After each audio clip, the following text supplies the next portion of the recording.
I look back at my life, and all I see are the messes I made. I can do one thing right with the time I got left. I can't do it alone. You'll no longer be beloved celebrities. In the fewest of ways. You will be wrathful gods. That doesn't sound good, Ashley. Well, you know it, Ashley. Sorry, Ashley. This is insane and desperate, even for you. Well, insanely desperate's where we are, don't you think, love? Let's go. That's the spirit, champ. Who wants a creamy, delicious milkshake?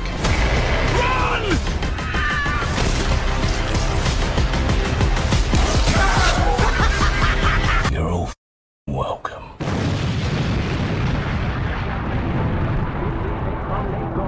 Saturday through Sunday, Monday through Sunday, yo.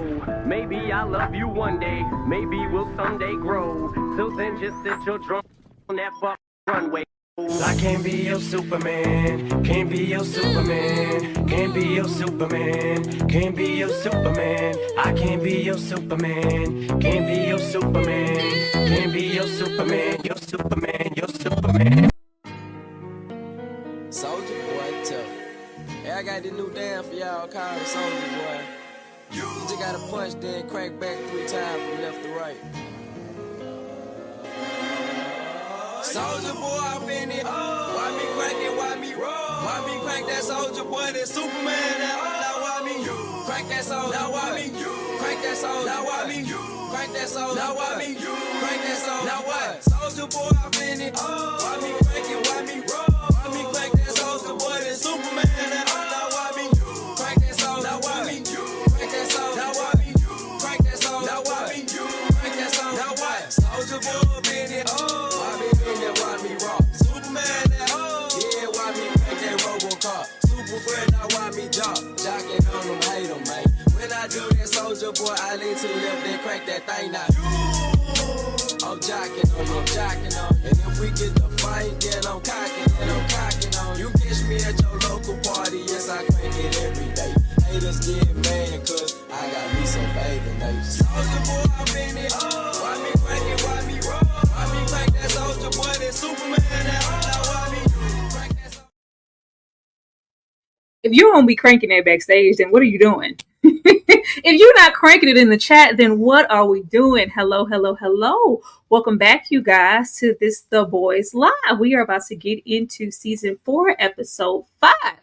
Of course, I am not only streaming from my platform, but from my guest as well. So if you could like, share, comment, all that good stuff over there, that would be absolutely awesome. While I'm bringing everybody out and we are getting into their opinions, I would love for you guys to drop how y'all feel about the show so far in the chat and what y'all think about this episode. Of course, if you would like your comment highlighted and all that good stuff throughout the reaction and all, the recap, attach $1 to it and keep it cute. Let's go ahead and get started. Bringing him out first because he was not here the last time we got into the conversation. Dom is here from Screen Static. Hello. How are you doing? Welcome. What's going on? I missed y'all, but I'm back now. Yeah. Thank you. I'm so glad that you can make it. What did you think about last week's episode, and what do you think about this one? The last time I was here, I know I was trying to keep hope alive about how this season was gonna go, and it didn't pick up as much as I wanted it to. I wanted it to get going after they dropped them first 3 episodes all at once. I thought it was going to hit the ground running. I'm still not feeling the momentum I feel like I need to feel. But I'm not hating it. But I'm just here. I'm watching it. It's cool. Okay. And what about this episode? Did you feel it for episode 5, or are you still waiting on it? I'm still waiting on it. Like I keep hearing the promise of the season I want to see, like Homelander's speech about you will be wrathful gods. I'm like, yeah, you're talking about the season I want to see. I want to see that. Hurry up. Absolutely. I think we all we in the same boat. We're going to make it happen. Stop talking about it and be about it. I'm ready to see. I'm trying to tell you. These shows don't give us, them old school shows that you get 22 episodes. We don't get that here. So I need y'all to make it rock with what we have. Always in the back with her super duper sweet perspective. I would love to know what she thought about this episode. Ashley, come on out here and talk about it. Hello. Hey, y'all. Now, this might be an unpopular opinion, but of the episodes that we have had, this was actually my favorite. I can see did it deliver?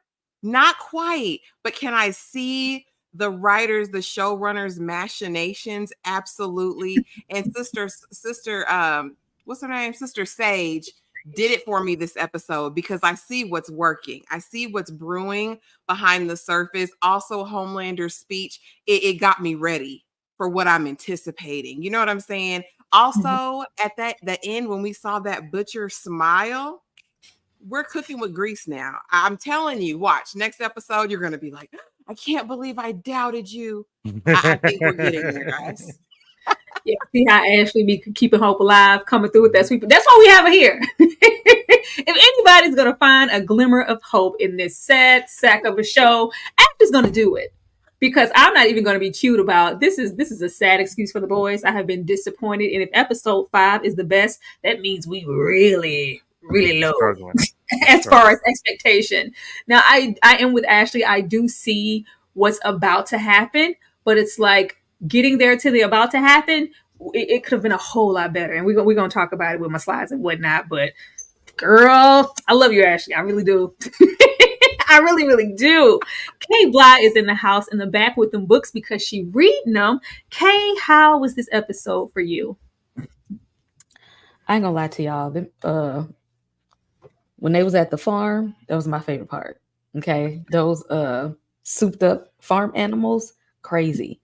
I don't know why, but I love that part the best. You know, they should just been on the farm the whole time. I love that part. Has this been your favorite episode so far? Yep. See what all that thought. She ain't like it. She actually was talking in the back. She ain't like it like that. That's like the barnyard, backyard against portion of the show. They had me mad too. I'm disgruntled, okay? I massively love this show and I need that love back. I feel like episode 7, I'm gonna be like, okay. But yeah, I don't feel good about that. Last but not least, because the boy is in the back and I'm so happy that he is here for a 3rd time. Show some love for Elliot with the movie files. Welcome, Elliot. Yo, what's going on, everybody? How we doing tonight? Good. I want to know what you thought about this episode. I'm excited to talk about this because I wasn't the biggest fan of a lot of the stuff in this episode. I thought it was funny as far as like I'm the opposite of Kay. I did not like the farm stuff, and I'll get to my reasons why. But the expo poking fun at Disney, MCU, phases 7 through 19, I got a kick out of that satire because that reminded me of like the boys making fun of the superhero stuff that we got in the first few seasons. But I was not a fan of a lot of that ridiculousness going on the farm, but we'll get into that. Absolutely. We got some super chats in the house already, just getting started. Thank you so much, DeMarcus Fine, for the $2. Thank you for the $2 yes again, a good old super sticker, and thank you for the $3 super sticker. We appreciate it. Thank you so much, DeMarcus, for showing us some love. Once again, y'all keep hitting that like button, keep commenting, and keep engaging. We ain't gonna waste no time because I need to know what you saw because I want to see it too. I want to go with you, but in no particular order. Let's just start off here. It finally begins. What does Ryan want? What do you want to do? Coming up off of the last episode in Homelander being Homelander, feeling like, you know what? I think I need to be emancipated, and so does my son. He doesn't need to be. First of all, Homelander saying, we're not slaves, we're emancipated. That has sent me anyway. Like, what? that sent me all on its own. But him just feeling like, you know what? I've been manipulated my entire life, and I don't want that for my son. We get into the Amex Black cards. Give him your car. Give him this. Matter of fact, give him everything that he could ever want. He doesn't want to be a part of a show or a film or any of that, and I'm not going to make him do it no matter how much you spend on it. Now, we have the slimy dude here who has been slimy consistently throughout the show, and that's what he's known for. I think even either the season before or the second season, he was harassing someone. Like he's just always good for giving unwanted attention to women. Of course, we have Ryan notice this and also say that he really wants to help people. But in really helping people, we get that Omen, Damon, is all for you, Damon smirk that we got last season when we thought things were going to pop off. And we know that this is not only a way for him to just, we're emancipated, we're free. But this is low-key what Homelander wanted all along. They could become Kendrick in something just as evil as he likes to take place in. If this is the way you want to help people, having somebody slap people multiple times or whatever we saw, whatever happened, because the camera was taken away, that's a Kendrick interest for Crazy Homelander as well. Now, I was here for this, and I appreciated it, but I was like, if we could have started off episode 1... If we could have started off episode 1 with this, for us to come full circle right back to where we left off from last season, this would have been so great. We could have been really immersed and wrapped up into Ryan and his transition, all with Butcher still trying to save him at the same time. I just wish we would have gotten here sooner, but it's here, y'all. Dom, what did this do for you? You know, I was surprised at the direction, because I think I knew that we knew Ryan was going to make a turn, but I thought the options were either be like Homelander or be, you know, like on the good side of things, I guess, or be like Butcher. But the idea that, because Homelander is selfish, sadistic, and the idea that Ryan is still going to be sadistic, but almost altruistic sadistic, he's thinking he's helping people, is an avenue I didn't expect. So I'm always happy to be surprised. And I think it's going to be a little harder to deprogram that for Butcher, to be like, no, I'm helping people, and this is what these people deserve. That's going to be an interesting way to go about it. So I was pleasantly surprised that we went that way with Ryan. I agree with you. This could have been episode 2 Ryan. Like if episode 1 was the botched superhero saving, and then we jumped right to, I want to say people for real, and then went down that road, we could have saved a whole lot of time with Ryan and been a lot more interesting. Elliot? You know, the Ryan thing, I think it was the first 3 episodes, Tyra, when I was kind of on his side and kind of defending Ryan to a sense, because he was sheltered. Kids are very impressionable at that age, but I'm feeling like Ryan this season is more of a MacGuffin than an actual character with motives and development. Last time we saw Ryan, he wasn't in last week's episode. He was virtually in a fight with his dad. Homelander was upset with him because he was visiting Butcher, and he was upset about killing a stuntman. And not that, I mean, in the lens of Ryan, this was a good save because Adam was harassing her. I think Adam is like the show poking fun of like directors like Brett Ratner or something like that, who's directed plenty of superhero films and have done many abusive things. But the save makes sense that he still has some goodness in him. Like, yeah, I'm gonna have this abuser get abused himself and made fun of, but the smirk and leaning into the Homelander, maybe getting on his side, it just hasn't really worked out for me this far. It's just not even enough for me. So I don't want one of the extreme. Like, I don't want him to be like all good or be all bad, but I feel like the way that the show is handling so far, like I said, this is more of a MacGuffin and not really much development. I did get a kick out of his comment about the TV show because it was almost like they were taking a shot at themselves with the Gen V show, which I love, and I know they love too, but it was almost like a little reference to that kids superhero show. But yeah, the Ryan stuff is just was just not working for me in this episode. Okay. Homelander is like, he's playing on the fact that Ryan is like that preteen teen era, to where they want to have like the cool parent. So Homelander is like, I'm going to be the parent that I feel like I wish I would have had, that would let me just do stuff. People's not telling me what to do. I get free reign. I can do what I want to do. And he's still manipulating him in that way. So he's like telling Ryan, like, yeah, you could just do whatever you want to do. I'm here. I'll let you take the direction you want to take. But it's steadily over his shoulder, like, wink, wink, hey, do this. So it's like, I'm disguising as I'm the parent who's going to let you do whatever you want. But this is my way of controlling you and guiding you into the dark side. Absolutely. You know, you don't think you want to get on his knees. He should apologize. He should be, yeah. He's still on that. Ashley?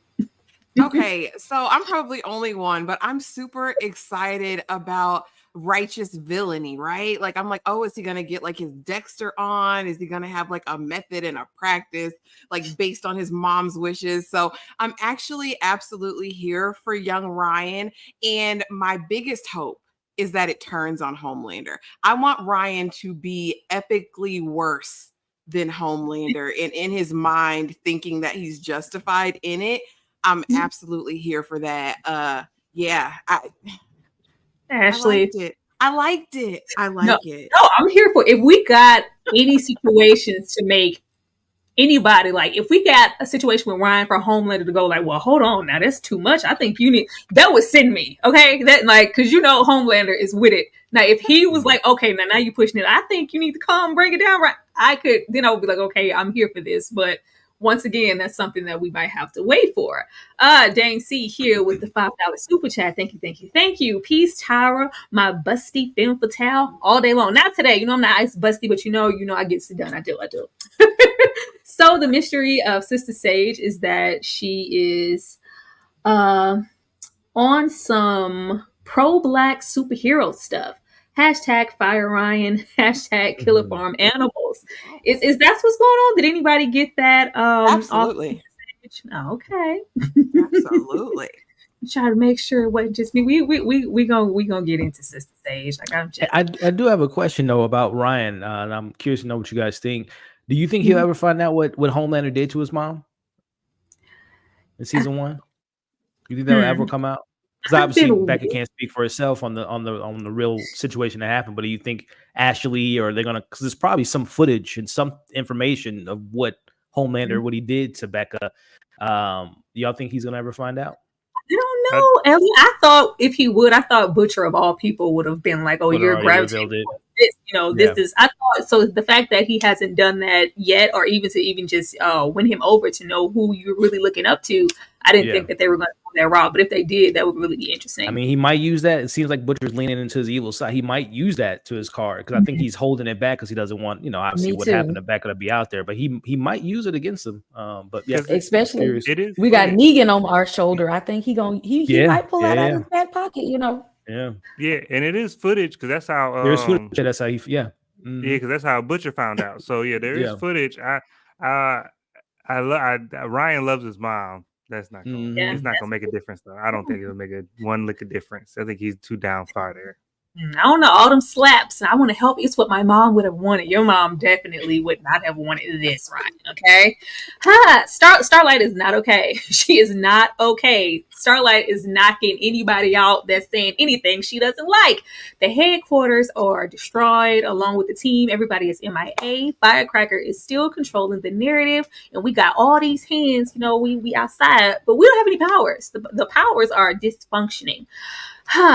For me, the whole situation with Starlight, I feel like we're building up this. If we're not, everybody better get on my face. Like, if this was all for nothing, we better be building up for like some massive transition for Starlight, who's kind of pretty much having breakdowns in this identity crisis. And maybe when she pulls in the reins and like, okay, this is who I am. This is what my version of Starlight is. Maybe that'll be a thing. Because I thought for a second that Vic was doing so. I was like, no, she's not doing anything to her powers. This is just, Starlight. This is probably something brought on by stress. So I'm thinking we're going to have a big moment of seeing these powers just jump from Starlight that we haven't seen. It has to be something massive because your girl is functioning in the worst way. Ashley, how do you feel about Starlight in this episode? When Newman said, looks like you're having projectile dysfunction, I literally fell out. I thought that was probably one of the funniest lines this episode. But Starlight's pissing me off, if I can be completely honest with you. Girl, put on your big girl panties. Let's be about it. Firecracker is a non-MF factor, in the words of Evelyn Lozada, okay? Like, get up and do something. Like, to me, it's just a waste of space. She's just very emo right now. She's always crying. Her face is always tuned up.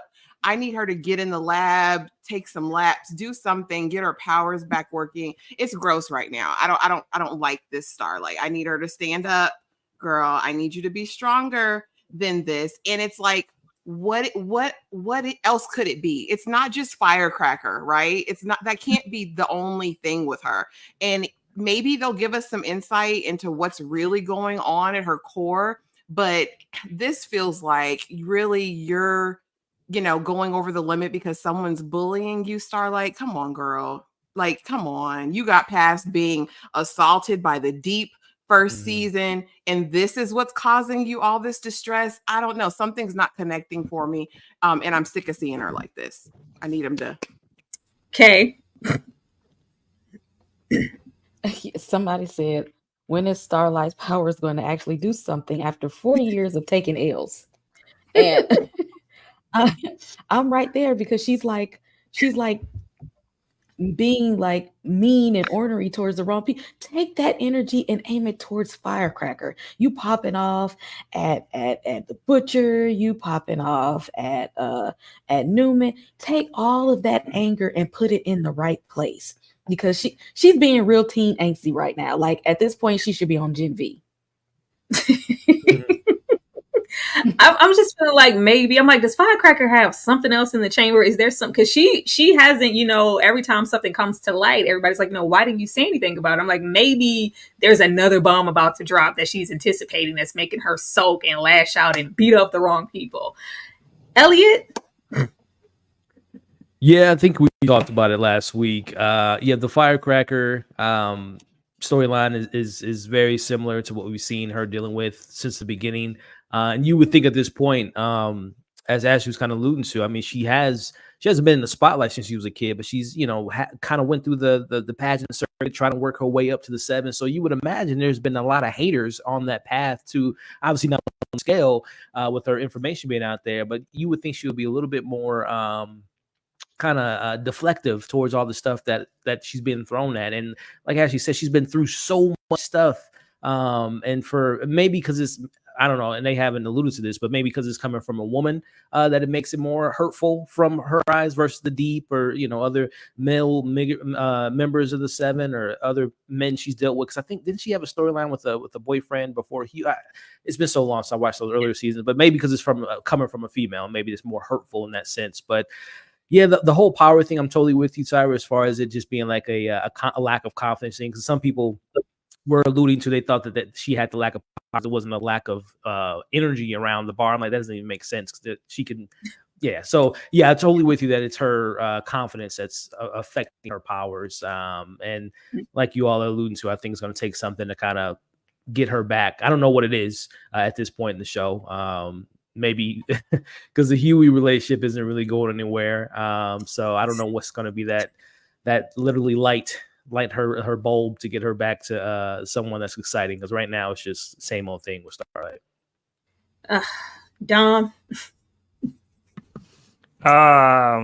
I mean, I agree with you, Elliot, that it's definitely performance and anxiety inducing. And I think, like Elliot said, I think it's specifically not just because it's coming from a female, because it's coming from Firecracker and it's coming from somebody that she feels guilty about. So it's not just haters or people being mean just off GP. I think it's because it's something that she feels guilty about. And on some level, I feel like she feels like she deserves it. And so I think that is contributing why this is different.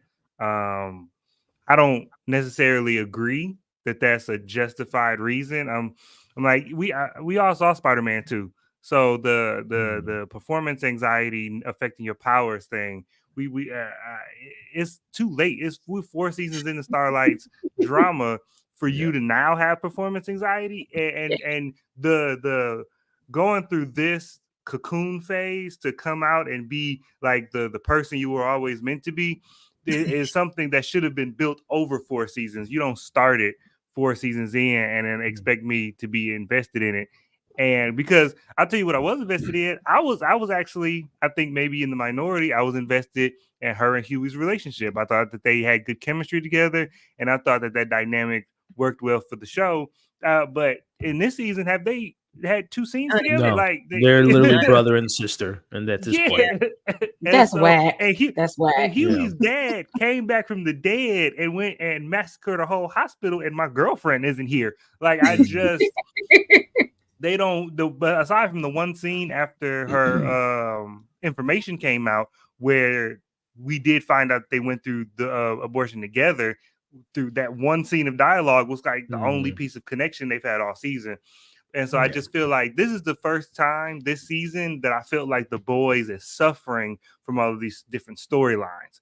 Like, I feel like there's just not enough time to tell the stories that they want to tell, because I just feel like every episode is like, we still dealing with this? And that's how I feel. I'll say this to what Don was just saying, and I hope this isn't affecting it, but I don't know if y'all know, but Jack Quaid and the actress that plays Victoria are dating in real life. So I don't know if that if that's like again, I would hope that they're professional enough to be like, even though my girlfriend's on the show, I can't have a girlfriend, or being uncomfortable with Huey making out. Like I don't know, because it is like I mentioned last week, it is so weird that they have there's no chemistry between Annie and Huey, and they haven't even shared like much screen time at all together. So it's very, very weird. Nothing. Like if Kadeem Hardison could share, Cree Summers could share Kadeem Hardison with Jasmine Guy on A Different World, they can get it back together. Okay, she might need Huey to pick her up at this point. They can get it together. Oh man, if they like, this is the show where they're like, it was so many scenes of Huey and Starlight getting it in all the time. We don't need that. Game of Thrones. Yeah. It was never that. So I don't know. Thank you, Dane C, for the $2. The A-Train movie should have been a real movie. I would watch anything with Will Ferrell. I would definitely check it out, Dane. Thank you so much for that, Dane. Let's see. Trinity Angel 666 is in the house. Is Huey's father dead? I have never seen an injection kill Soup that easily on the show. Also, Starlight's storyline is getting lame. Absolutely lame. Absolutely lame. We gonna get into Huey and that concoction. Let me show y'all some love real quick for engaging and sending those super chats, because we do appreciate it. We will be right back.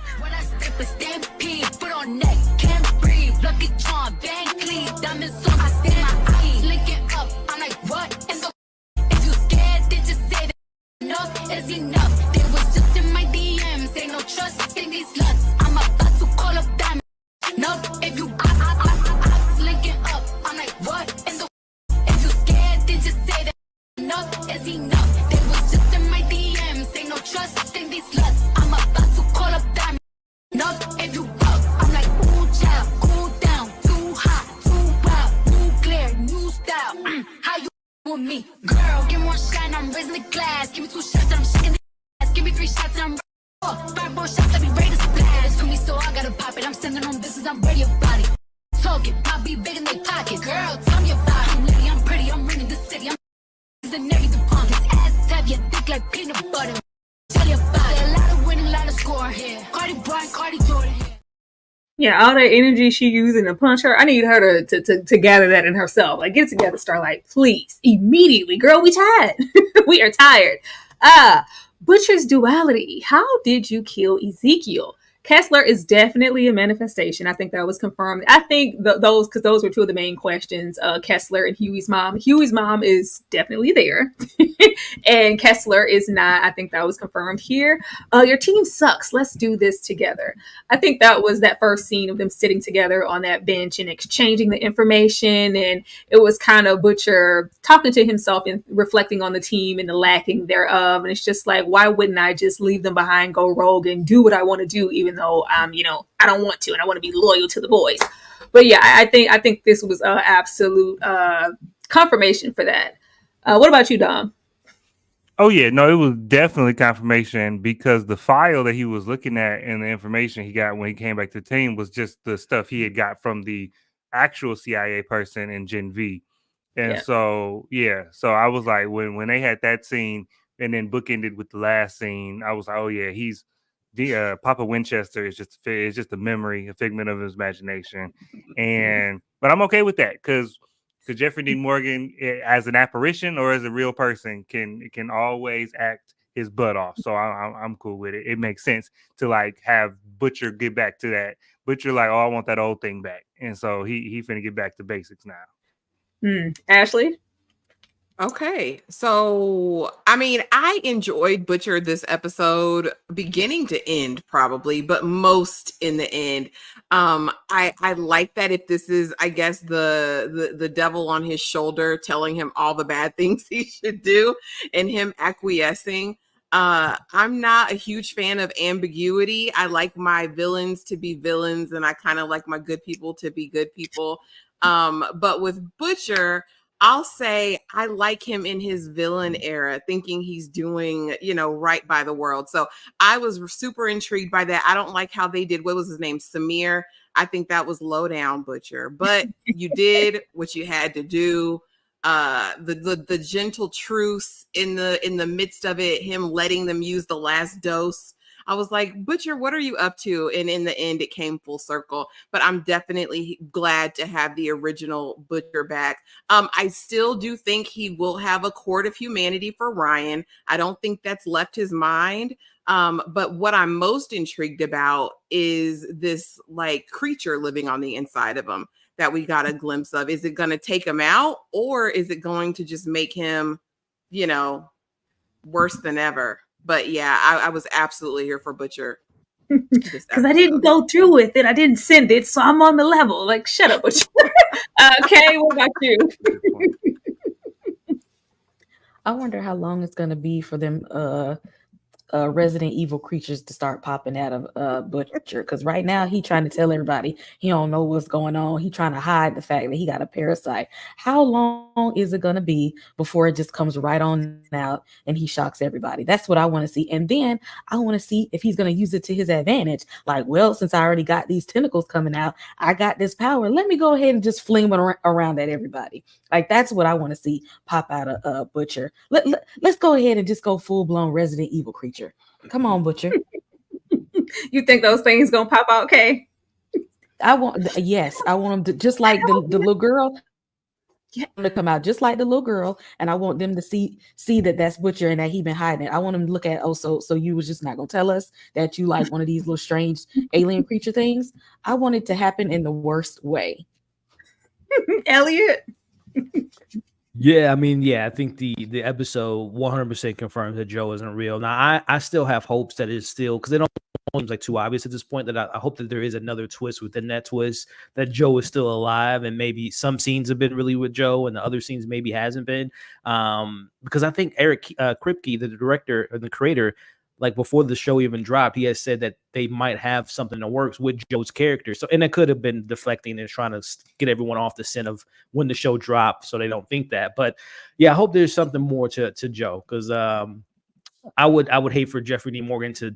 I'm not a fan of when characters are not really there, because it almost deflates any conversation, because it's not really Jeffrey Dean. It's, technically it's Butcher mind projecting that into that particular character, so it almost feels like a waste of a character if he's really not there, which is the case as of right now. But neither here nor there. As far as the whole I think you alluded to last week, Tyra, the symbiote type of venom type situation with this. The only time we've seen it so far is when he was on the verge of death, and then obviously with this bunny dying. So it seems like something's going to probably happen where Butcher's going to be like Homelander's choking him out, or someone's about to kill him, and that's when it comes out, and maybe everyone else sees it then, because I don't think he has any control over it. And again, going back to Joe, I hope that maybe Joe is somehow a manifestation of that tumor virus coming to life, and that is actually a person there, but it just can, like, I don't know, shapeshift or something. But again, I hope there's more to the Joe reveal, but also hope that the tentacles play a bigger part as we move along as well. Dumb, last question. Will Homelander have to get stumped out like the bunny? Oh, you mean Butcher or Homelander? Yeah, well, yeah, Butcher. Will he have to get stumped out like this bunny? I hope so. I'm hoping. Well, I'm hoping that this season ends with Butcher giving it all. Like, I don't know that the Butcher makes it out this season, and then but then it not working is the down is like the somber note of the season is like Butcher gives everything to take out Homelander and it doesn't work. But I don't like. I'm not the Resident Evil monster that's lurking inside him that's gonna bust out of his chest like an alien movie. I don't know that I care. Because it's a little similar to last season when, like, yeah, Butcher took the Temp V, and then in the midst of a fight, he realizes, like everybody realizes he got Temp V, and that's supposed to be the game changer. Like at this point, I feel like the narrative hoops we're jumping through to make these people a threat to these gods is getting a little repetitive. Like I was on board with the idea of a virus. Like, okay, we got to get the virus and we got to inject them, and that's the way we got to go. And then we were also trying to go another route with like the political side of things and like getting political power against them. Those type of things made sense to me because we tried brute force and it didn't work. So now we got to try something else. But it's almost like we're back to brute force. And so I'm like, hey, it didn't work before, and I don't know that it'll work now. So the fact that they're not trying anything new, just kind of, I'm hoping to be, entertained by it and excited by it. But at this point, I'm just along for the ride with the Butcher inside me monster. I think I'm with you, Dom, because it's only so long I want to see Butcher teetering on the brink of death. Like, either you're gonna die or you're not. I think that's why I couldn't get into this episode with the barnyard and the NPC characters getting killed off. Like, y'all not gonna touch any of the mains. Like, we're wasting time. I don't want to be here. I don't want to be here. But yeah, the brink of death and I could die at any moment is getting really redundant. But here, will Marvin abandon the boys? Suspended for fighting just like daddy. Because who gonna check me, boo? Now, the daughter is tripping. Again, she is acting out at school. And this seems to be Marvin's arc this season for me. And at this point, I'm just really questioning if he's going to walk away from the boys altogether and choose his daughter. Even though he, always manages to bring her up mid-conversation. I got to get back to my daughter. I got a baby girl. We don't never see them spending any time together. We only see him get called on when things go wrong and the mom can't handle something. But we don't see a lot of daddy-daughter time. But he does seem to care about being a father. Elliot, do you think that Marvin could be walking away from the boys? I hope not. Because it would... you would think a character's motives to protect his family and his daughter in particularly, it would be to fight off the soup. So if he retires, he's just going to watch things go away and not have anything to say about it. So I would hope that isn't the character arc for him, unless they, kill off Homelander and kill off any, destructive soups, then maybe. But right now, if he just retires in the middle of the game, that would be I would hate that for the character arc for him. But I can see that again, if next season's the finale, or the ending, then do it then, but don't do it now. Nowhere now. But again, this goes back to what Don was saying, and we said it last week. They're just kind of throwing this plot at him, and because I thought the Todd, that was like a thing, but that really still hasn't come to fruition. As far as we know that some of this is affecting her. That Todd's not there, but he's just kind of left. I'll go with this plot more than Frenchie at this point, but it's still just kind of like, okay.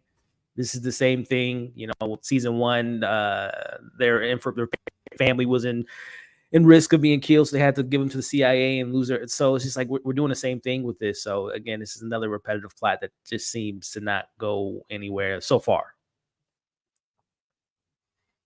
Ashley, what about you? Because the ex-wife said, fix it, do something. Yeah, she's like immediately. And I guess I don't understand her complete outrage in this moment. It was like, she's fighting at school and it's all your fault. And I'm like, I think there's more variables to that. I think it's the fact that her stepdad has, passed at the hands of Homeland. I think there's other I don't think it's just MM. So I was like, that's kind of weird. Is there still some bitterness there? Are they going to get back together? What does it look like? But honestly, at the end of the day, I didn't really care too much. Honestly, I was like, baby out there, she's throwing hands. Sorry, get her some classes, give her an outlet to expend some of that energy. You know what I mean? But I didn't think we needed 3 minutes for this or however long that scene was in the beginning. But they keep bringing it as every single episode. They manage to drop, you're a good father, you're the best father, you're the best kind of father. I got a daughter, and yet and still, it's like the boys have trumped your relationship with your daughter for how many seasons now? But now it's a thing. Sure. Okay. It's gonna sound kind of wild, but if she can throw hands, but just take her with you with the boys. They got the 7 got a child. Take her with you. Clearly she want to be a part of this. Clearly she understands the mission. She has his same personality type. Okay, she's with it. Just go ahead and recruit her at this point. She actually seems probably more useful than Starlight at this point. Just take her with you. Bring your child to work day. Too. Starlight is throwing hands. We would not be throwing little baby. I would be with you, Kay, if she was aged up. That would be more interesting if she was actually older. But yeah, little kid helping. You gotta train them right though. Let's start them off now. Keep her in the office. Early, right? Like, this is what we do. Let's learn the ropes. So when you old enough, you can be ready to come on and take my place.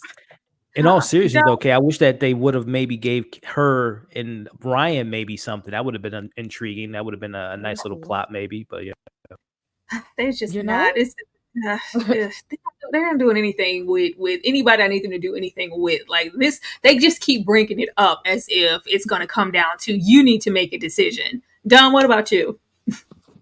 You know, is, if he's the best father, they need to show me at this point. Because to me, it was actually a good opportunity when you had that scene to just have the next scene that every show has of him just going and sitting on the bed with her and having a conversation with her. If they would just added that scene that we've seen in every movie and TV show, I probably wouldn't be so hard on but he can't retire. I refuse to allow him to retire. Not at this point. You've had 4 seasons. Your daughter has been in peril and been at risk the whole time since you left that jail and joined Butcher. You put your daughter at risk. So 4 seasons later, don't renege now. And it's definitely not all MM's fault, but it is his responsibility. And so the fact that we couldn't even get a scene like in Creed 2, or was it 3, when the daughter wants to learn fighting, and so Creed takes her and shows her how to fight, but also shows that fighting doesn't solve problems. There's a time and place.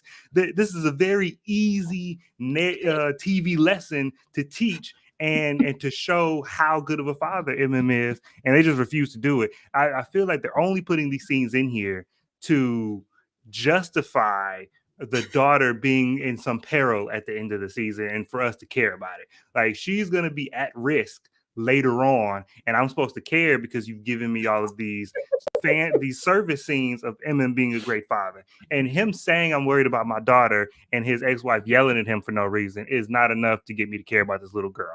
Kill her. Yeah. Can I say something too, to Dom's point? I'm just thinking of like a narrative in the writing, like I don't even know why her daughter and the ex-mom, ex-wife are living in the same like city as Homelander and them, because just connecting the dots, Homelander killed Todd. You would think that the first thing that MM would do is like, they're aware of my family, so I need to get them out of this city, out of this state, out of this country, because that puts them obviously they're very aware of his living situation, especially with Sage being on the mix. So to me, it just seems like they're just throwing these characters there just to have something for him to do, because honestly, if it was reality, he would get his family like the furthest away from this whole situation. And this show makes even less sense because, like, in traditional comic book stories, you have the idea of like, why don't anybody ever leave Gotham? You know what I mean? Like, oh, well, everybody's poor. I can't afford to pick up and leave. This is where the money is. But is on the CIA payroll, and Butcher said he needed $50,000 last episode, and they got that immediately. And he got a presidential pardon. He got a presidential pardon, like he was sending the text. So there's no way you can tell when you can't relocate your family. Right. That's why he needs to leave, y'all. I just want him to leave. Marvin ain't doing nothing but wearing his old hip hop shirts and his chains. Marvin ain't doing nothing. Mother's Milk has never looked so useless in a season. Like, I'm just like, gone, and I got to get up out of here. Sorry, Butcher. I got to put me first, Lucius. I have to put my daughter first. It's not looking good out here. I have to go. I will be here for that because we ain't doing nothing else. Leave it up to Bugging Out to come through and revive the situation. I was so glad. I was so glad we revived the show. Stan Edgar is out of jail. Are you upset that I betrayed you? Are you mad, girl? Turning Zoe into a monster. The custody issue and Vic regurgitating Homelander's shame thoughts. You were ashamed of me. I love this was the best part of the show for me. This was the best part of the show for me, and not just because Giancarlo Esposito is there. We love him. He's gonna do what he needs to do every single time. Like, can y'all put a towel down in this dirty van before I even think about stepping in here? It's please. These are my friends. I love them. But I love the dynamic between he and V and their whole situation. Him worried about Zoe and that being the trigger to receive the pardon and help the boys get closer to that virus, and even just the dynamic of him getting out and V being there and them talking about, you're pretty much out here upset with me for you did you not do the same thing to me that I'm doing to Zoe? So it was a really nice dynamic, and I felt like it was the best part of the episode. Ashley, what about you?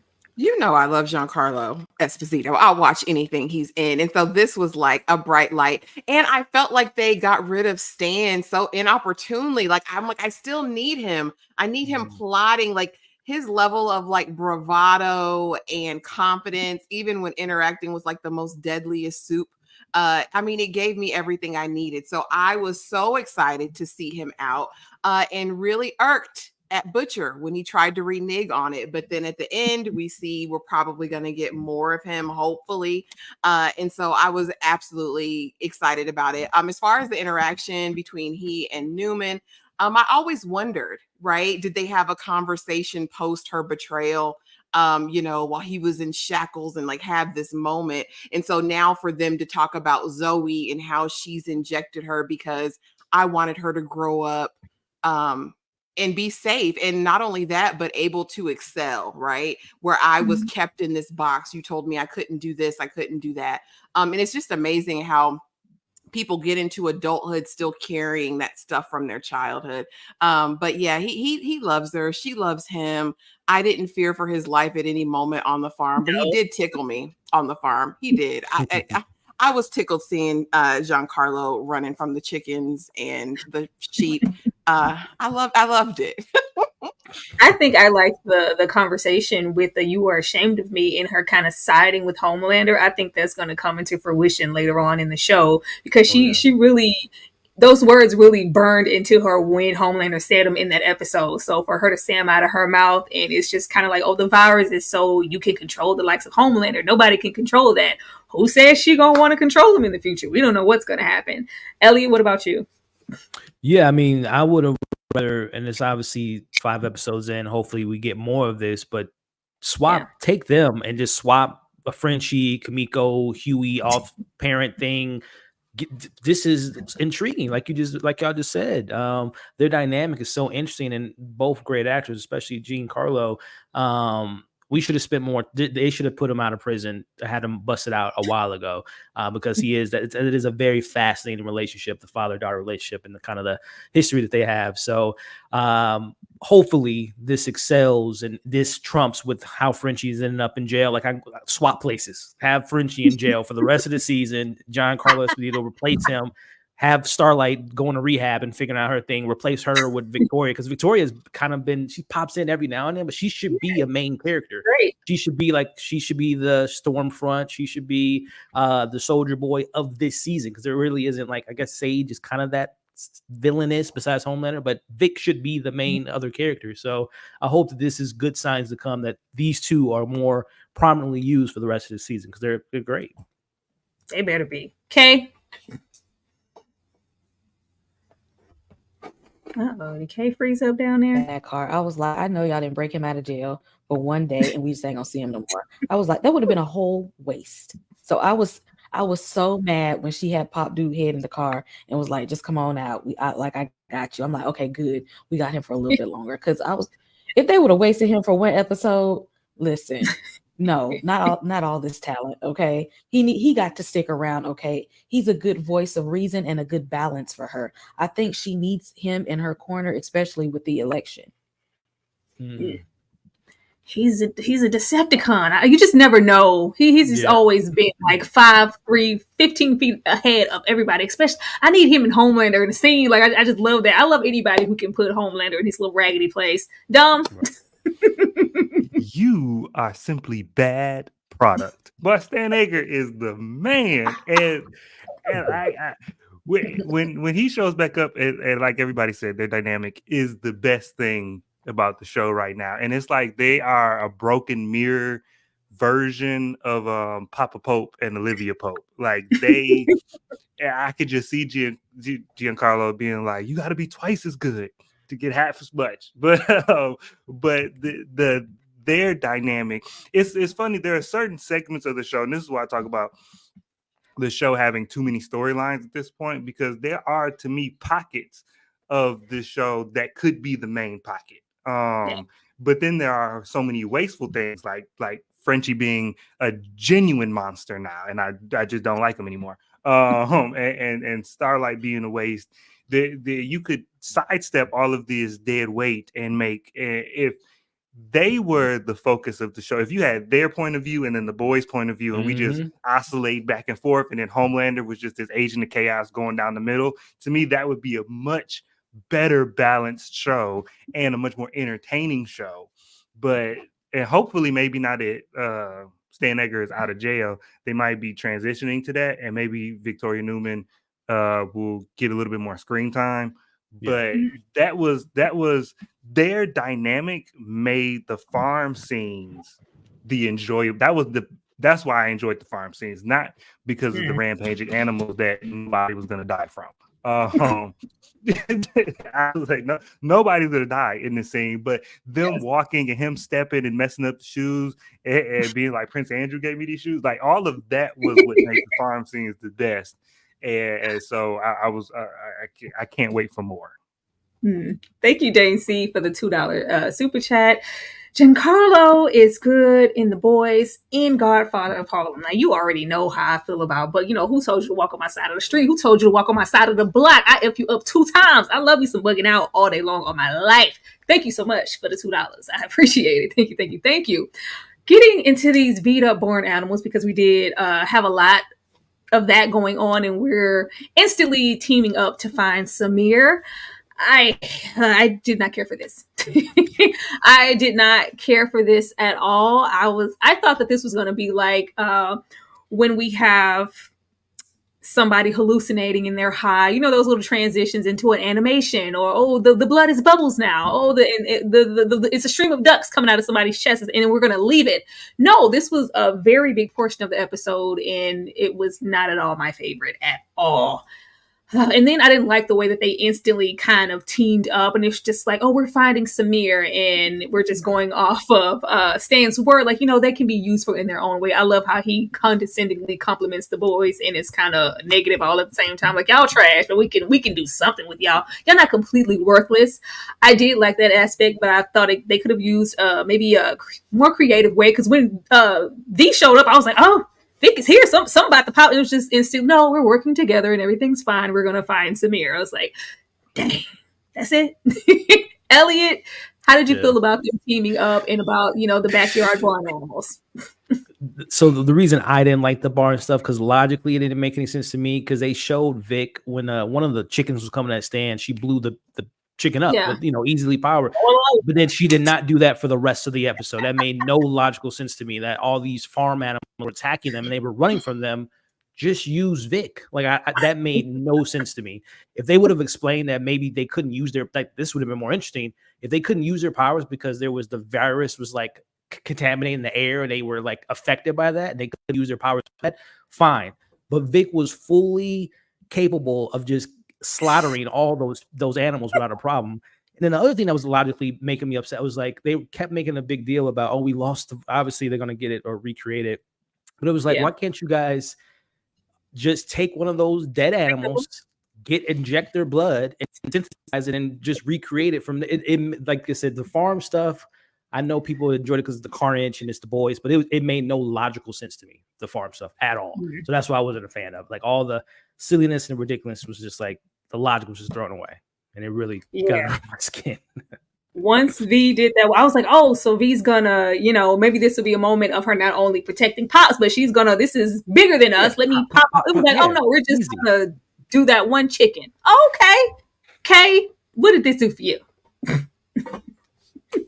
This did a lot for me. I don't know why. I guess because it was a break from like the heavy political stuff, but this was hilarious. When those sheep was in the air coming out of nowhere flying, I was cracking up. I don't know how y'all didn't know this. This was funny. This was so hilarious to me. And it reminded me of like early seasons when like ridiculous stuff would happen and it would be funny. Maybe because I got a dark sense of humor, but yes, it was the carnage, the whole the blood everywhere and the way they were attacking people. And I thought this scene was hilarious. And I need this little bit of like the little horror comedy parts in there. Like it's gonna be a lot of blood, but it's gonna be a lot of fun stuff too. Like they're literally like running away from sheep, and they have superpowers. Really?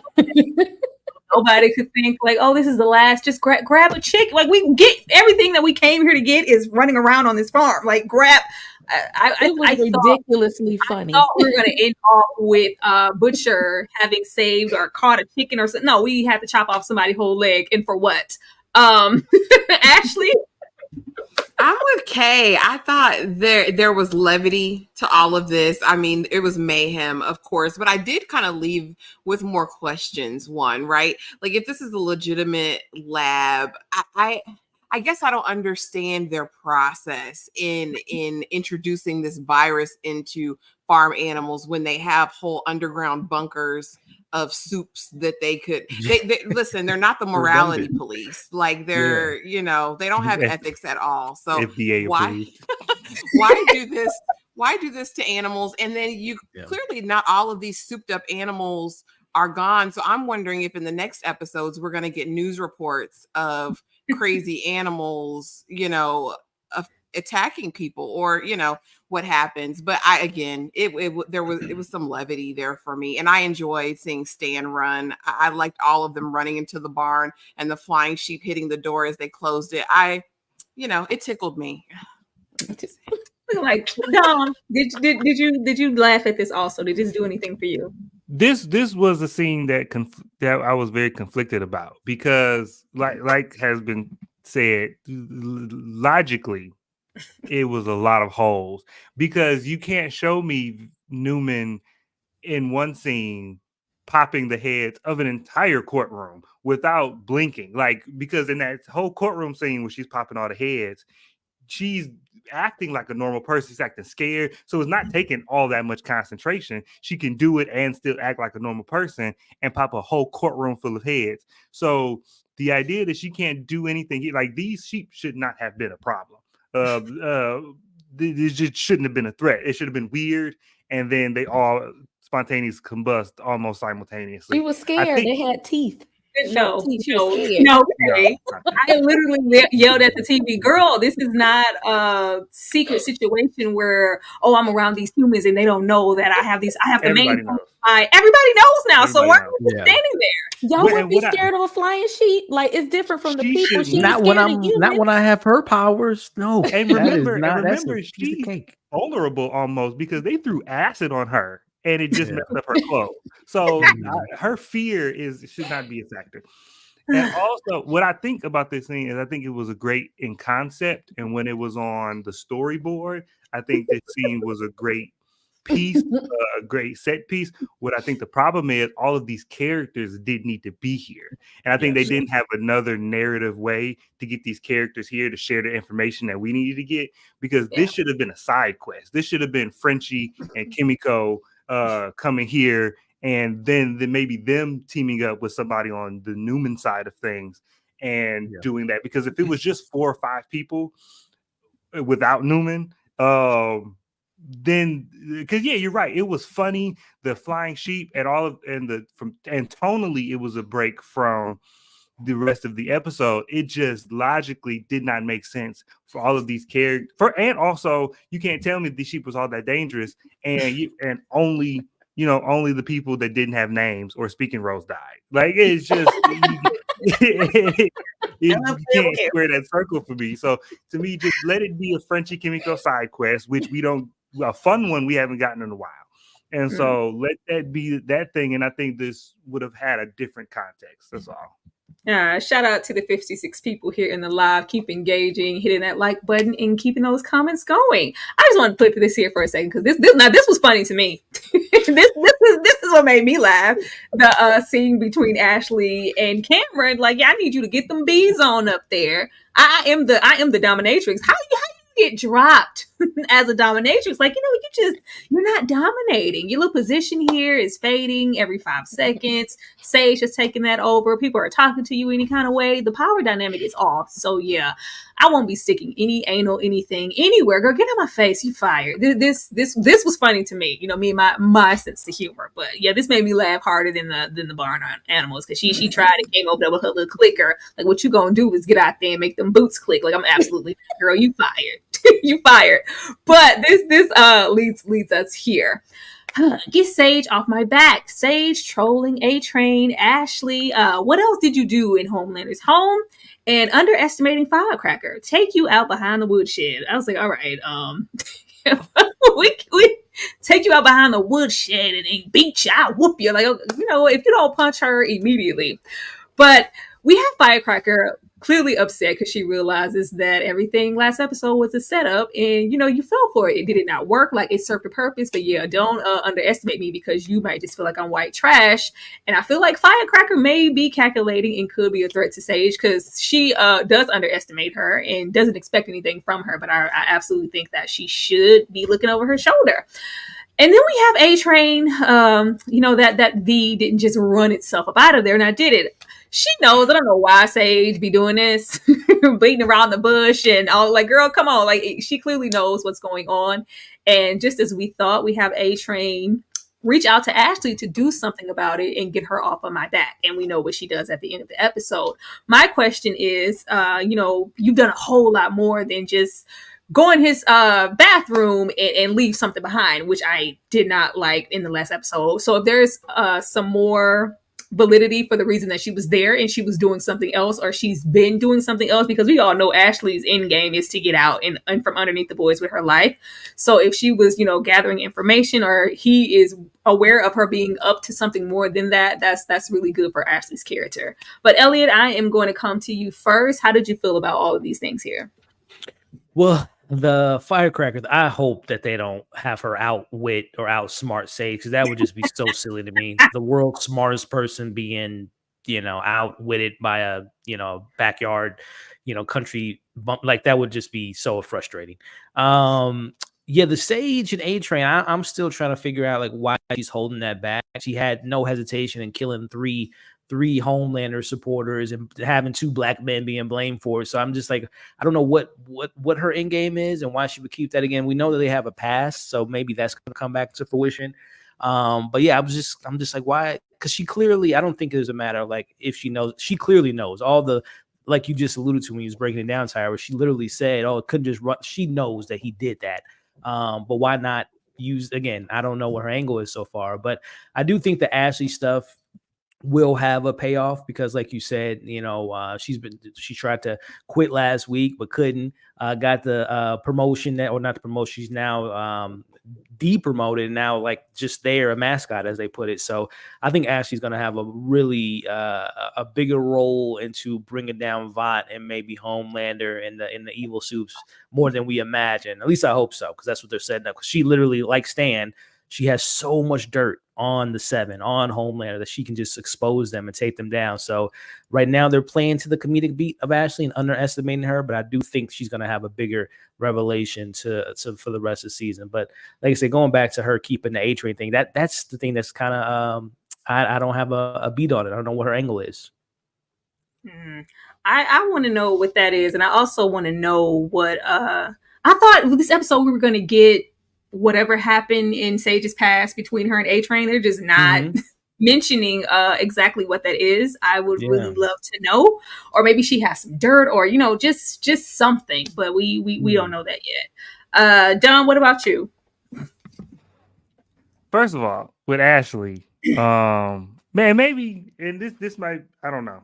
I'd like to think that I'm an ambitious person, and I like to think that if what happened to Ashley would bother me as much as it bothered Ashley, but when she got not even demoted, she got relegated to a ceremonial position. So the implication is she's just the figurehead of the company, but everything on paper stays the same. She just doesn't have any effective power. And if you tell me that for years I have been worried about what comes out of my mouth, I've been worried about whatever decision I make because Homelander likes to nut up on folks who make decisions he doesn't like. And so as the CEO of the company, I've been twisting myself into knots, trying not to make this man kill me. But now he tells me I get to keep my same position on paper, my same salary, my same benefits, but I don't have to make any decisions. He gonna make all the decisions. Sage gonna make all the decisions. I just got to be here and be on the poster. Man, you could. I'm not tripping. I'm not leaving nothing in his bathroom. I'm not sneaking nowhere. I'm living La Vida Loca. I'm like, okay, cool. That's a promotion to me. I'm like, Ashley likes power too. She likes power, being able to talk to people any kind of way. You know how Ashley is. Yeah, cool. But anybody that's not Homelander, all the other people walking around that vault tower, she can still tell what to do. And you know what I'm saying? Is and if you that power hungry that you just I don't know, because she was about to leave. She was about to leave, and then she was just afraid for her life. So now to me, it's the best of both worlds, because when she walks out of that tower, she's still the CEO of Vault. When she walks out of the room that Homelander is in, she's the CEO of Vault. And so I don't understand the Ashley of it all. It just doesn't make sense to me. Because she should have her feet kicked up at this point. If Ashley ain't souped herself up with some of that V and got some powers of her own, I don't know what to tell her. Ashley, how you feel about Ashley? Yeah, I mean, at this point, I hate she has my name, and she's kind of a non-factor to me. I mean, I know she's a factor and she plays a role. She's got this kind of a mean streak, you know what I mean? And I think it'll be beneficial down the road. But I really want to talk about Sister Sage, because here's the thing. She's not only, I think, ingratiating herself to A-Train, right? Because she does know this information and she's holding back for a reason. And it could be twofold, right? It could be, I'm going to use this to carry over his head so that he can do whatever. Or again, I think she wants him on her team because she has a secret super mission, right? When she came out with the Black Addict campaign, Black Again, whatever it was, did you see the disdain in the audience's faces, the Black faces, when they had the cognac there? Yeah. She knows exactly what she's doing with this marketing mission. It's going to alienate a certain demographic. Now, how she's going to orchestrate this, I don't know. We know she's got the Deep on her side. Now she'll have A-Train. Now she'll have Ashley to a certain extent, because she knows way more than she's letting on. I'm excited to see the progression with Sister Sage, and I'm excited to see her plan come full circle, because it's deeper, and especially because Homelander's been distracted. He has not been focused in on what she's doing. She's had a lot of time to calculate some stuff. Okay.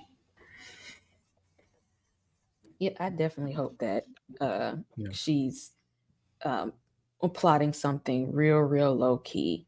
And I really would like to know what happened between her and A-Train. I would rather see that than them flashing back with Frenchie and Kimiko at this point. I need to know what happened with Sage and A-Train, because she knows exactly, if she's as smart as everyone says she is, she knows a lot. And she's holding this information for a very particular reason. We probably ain't gonna find out for a while. Somebody said, is Sage Candace Owens? I don't think so. I think Sage is a lot smarter than Candace Owens. Now, she kind of confused me when she was sleeping with the Deep for a minute, and then I got confused. But I'm going to hope that she's a lot smarter than Candace Owens here. We gonna have to wait and see. I think we're all waiting for her big aha plan moment. I'm just hoping that it's as impactful as we all think it is, and it's not. They just made it a point with don't underestimate me just because I'm trying. I'm like, if we allow anybody like the Deep or Firecracker to get one up on nobody pissed me off. Be, ahead of everybody. So don't put that stuff there. Like, don't piss me off. Don't do that. Thank you so much for the $5 super sticker. We really appreciate it. Thank you. Like I'm just gonna wait, but We're going to see, but I'll be happy when we get some history between her and A-Train, because if she wanted to just throw A-Train under the bus, she could have did it. She did. I'm sure she knew way before. She's just been kind of holding on to it. I'm sure she's holding on to it for a reason. Maybe she, was trying to save old A-Train. A bloody mess in putting Hugh down. Now this ended right when it started. This ended as soon as it started. Of course, we have old Hugh wake up and he's okay. Now, first of all, we do have Hugh's mom is confirmed. It fell out of your pocket and I thought you wanted me to give it to him. I still don't trust his mom.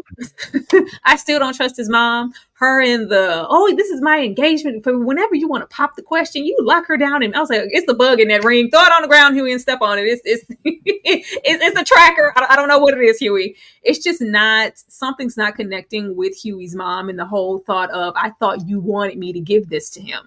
Girl, whatever. We have a bunch of memory lapses where he's not understanding what's going on or how old, and he's literally coming at Huey's mom because, you left us.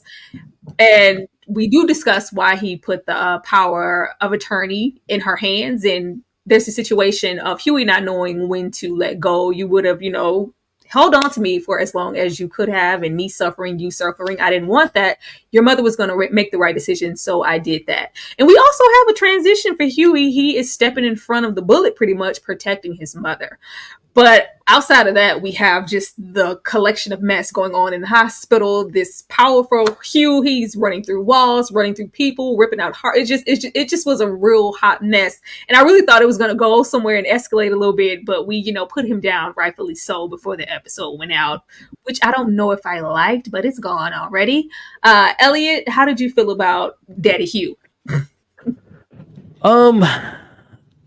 As I've alluded to, I'm not a Huey fan for a very long time. Nothing against Jack Quaid. I just don't think he's that intriguing. So I've never really been the biggest fan of this plot.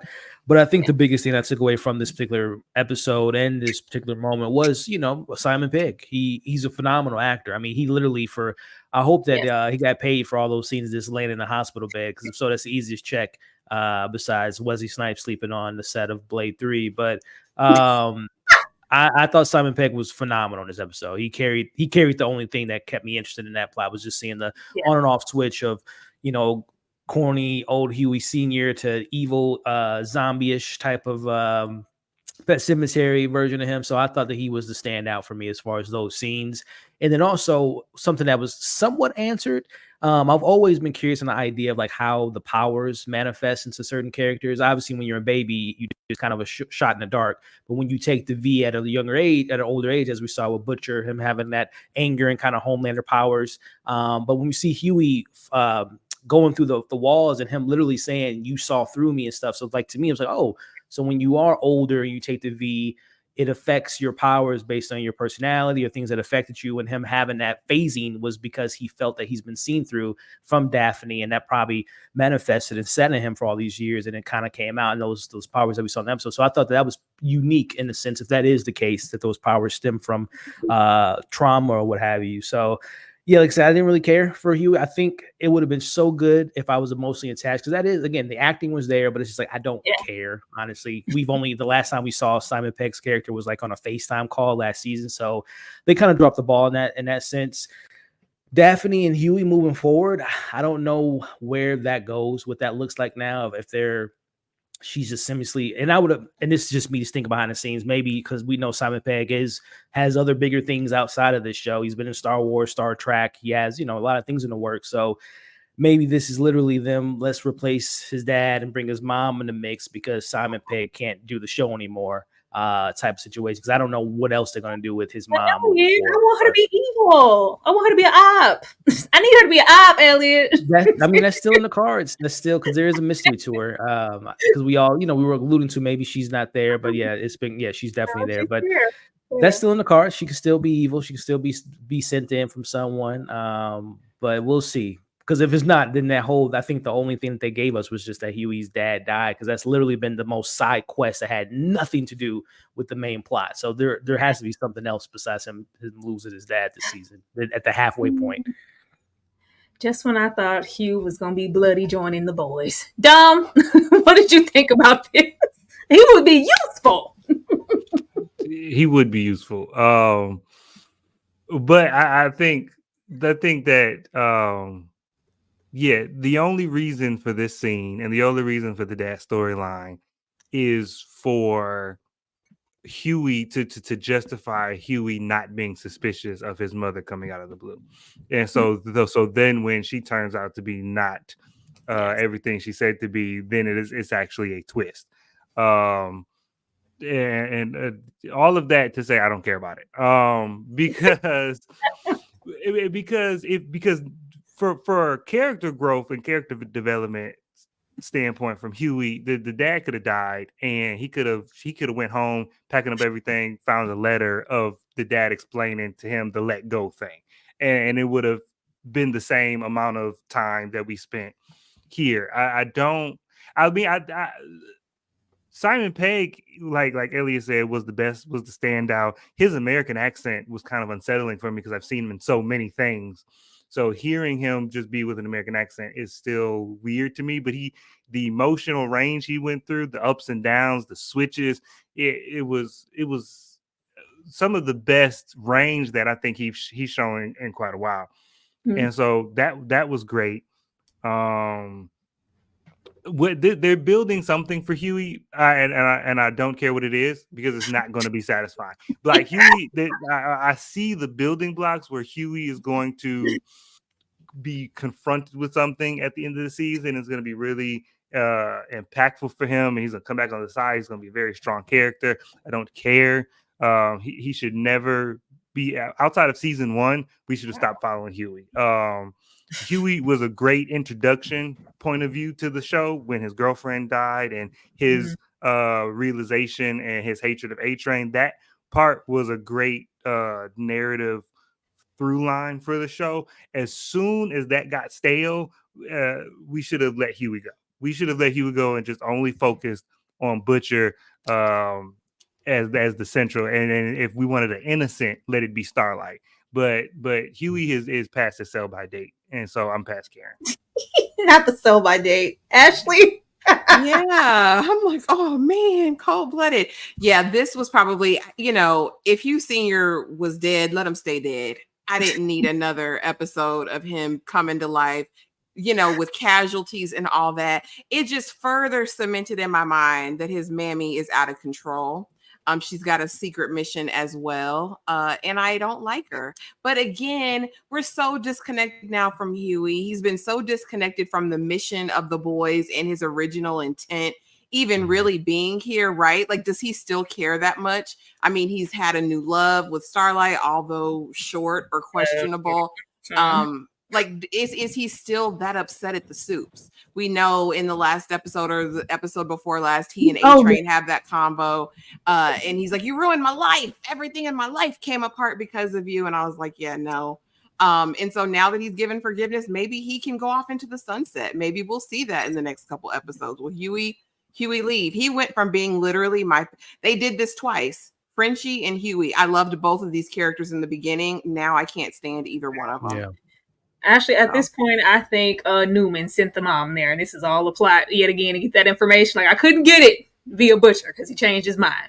He was on the level. I need you to go in there and buddy up to Huey and get these things. I give you this much. You ain't never liked the boy. You've been gone for how long? Go on and get this check. That's. I'm hoping it's something of the sort of that. Thank you so much, Cassiana Stewart, for the $4.99 super chat. I love you, sister. Thank you so much for the love. Thank you. Thank you. Let me show y'all some love for a moment and also give Kay a moment to get back into the groove of things. And we will be right back. Oh, let's see. Here we go.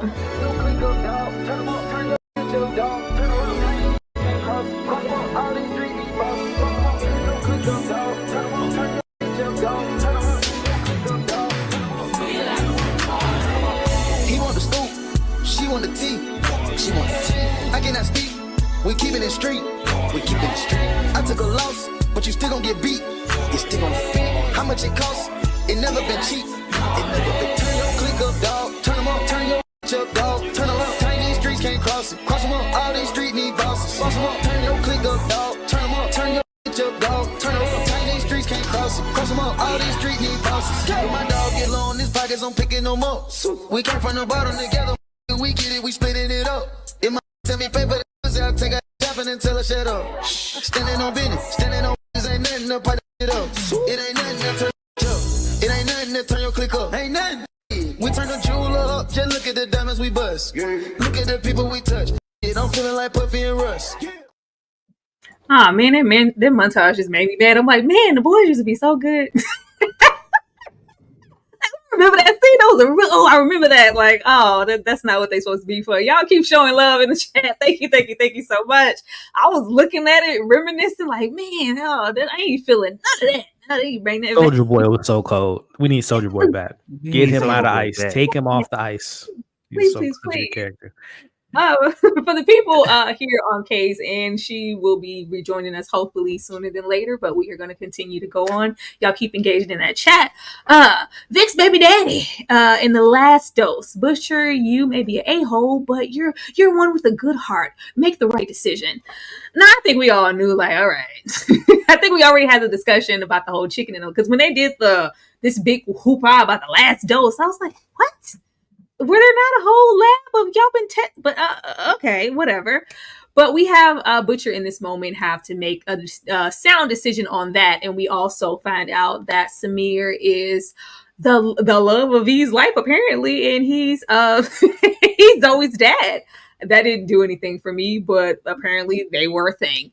Ashley, how did you feel about this? And did the revelation about Samir do anything for you? No, I did not care. I don't care about Newman's love life at all whatsoever. I don't. I really didn't. I was like, oh, okay. But I was like, dang, Butcher, you didn't have to take his leg. I mean, that was kind of brutal. Now she thinks she's lost the love of her life, whatever. While I'm interested in Newman as a character, individually, I really don't care about her relationships. That's not my concern. I want to know what's going to happen when she gets elected and what she's going to do. Because she's a powerful soup within her own right. And I would like to see that explored more independent of politics, independent of, all of the other dynamics. But yeah, Samir, I hope you remembered everything. Cause I'm like, don't scientists write down the formulas and stuff like that? It's got to be written somewhere. Like, I don't understand. Like, I don't understand their method of science here, but go off, Butcher, hey, one leg is Samir. He'll figure it out if he doesn't bleed out first. I felt like this was here just as another reason for Newman to cling even closer to Stan Edgar. Like, I done lost my man. Like, you are my family. I love you. You're all I got at this point. You and Zoe. So yeah, I thought it was here for that. Welcome back, Kay. How did you feel about this? About Vic's baby daddy Samir? Did that revelation do anything for you, Kay? Let's see. I think it's frozen. Elliot, I'm gonna come to you. Yeah, the Samir thing, I think the only angle, not only, but the angle I can see them going is that Butcher's gonna hold that against Victoria to hold him high. I got your husband, type of angle, take the virus, something of that nature. Right? There's a reason besides him recreating the virus or whatever the case may be. I think that's what Butcher might use him for.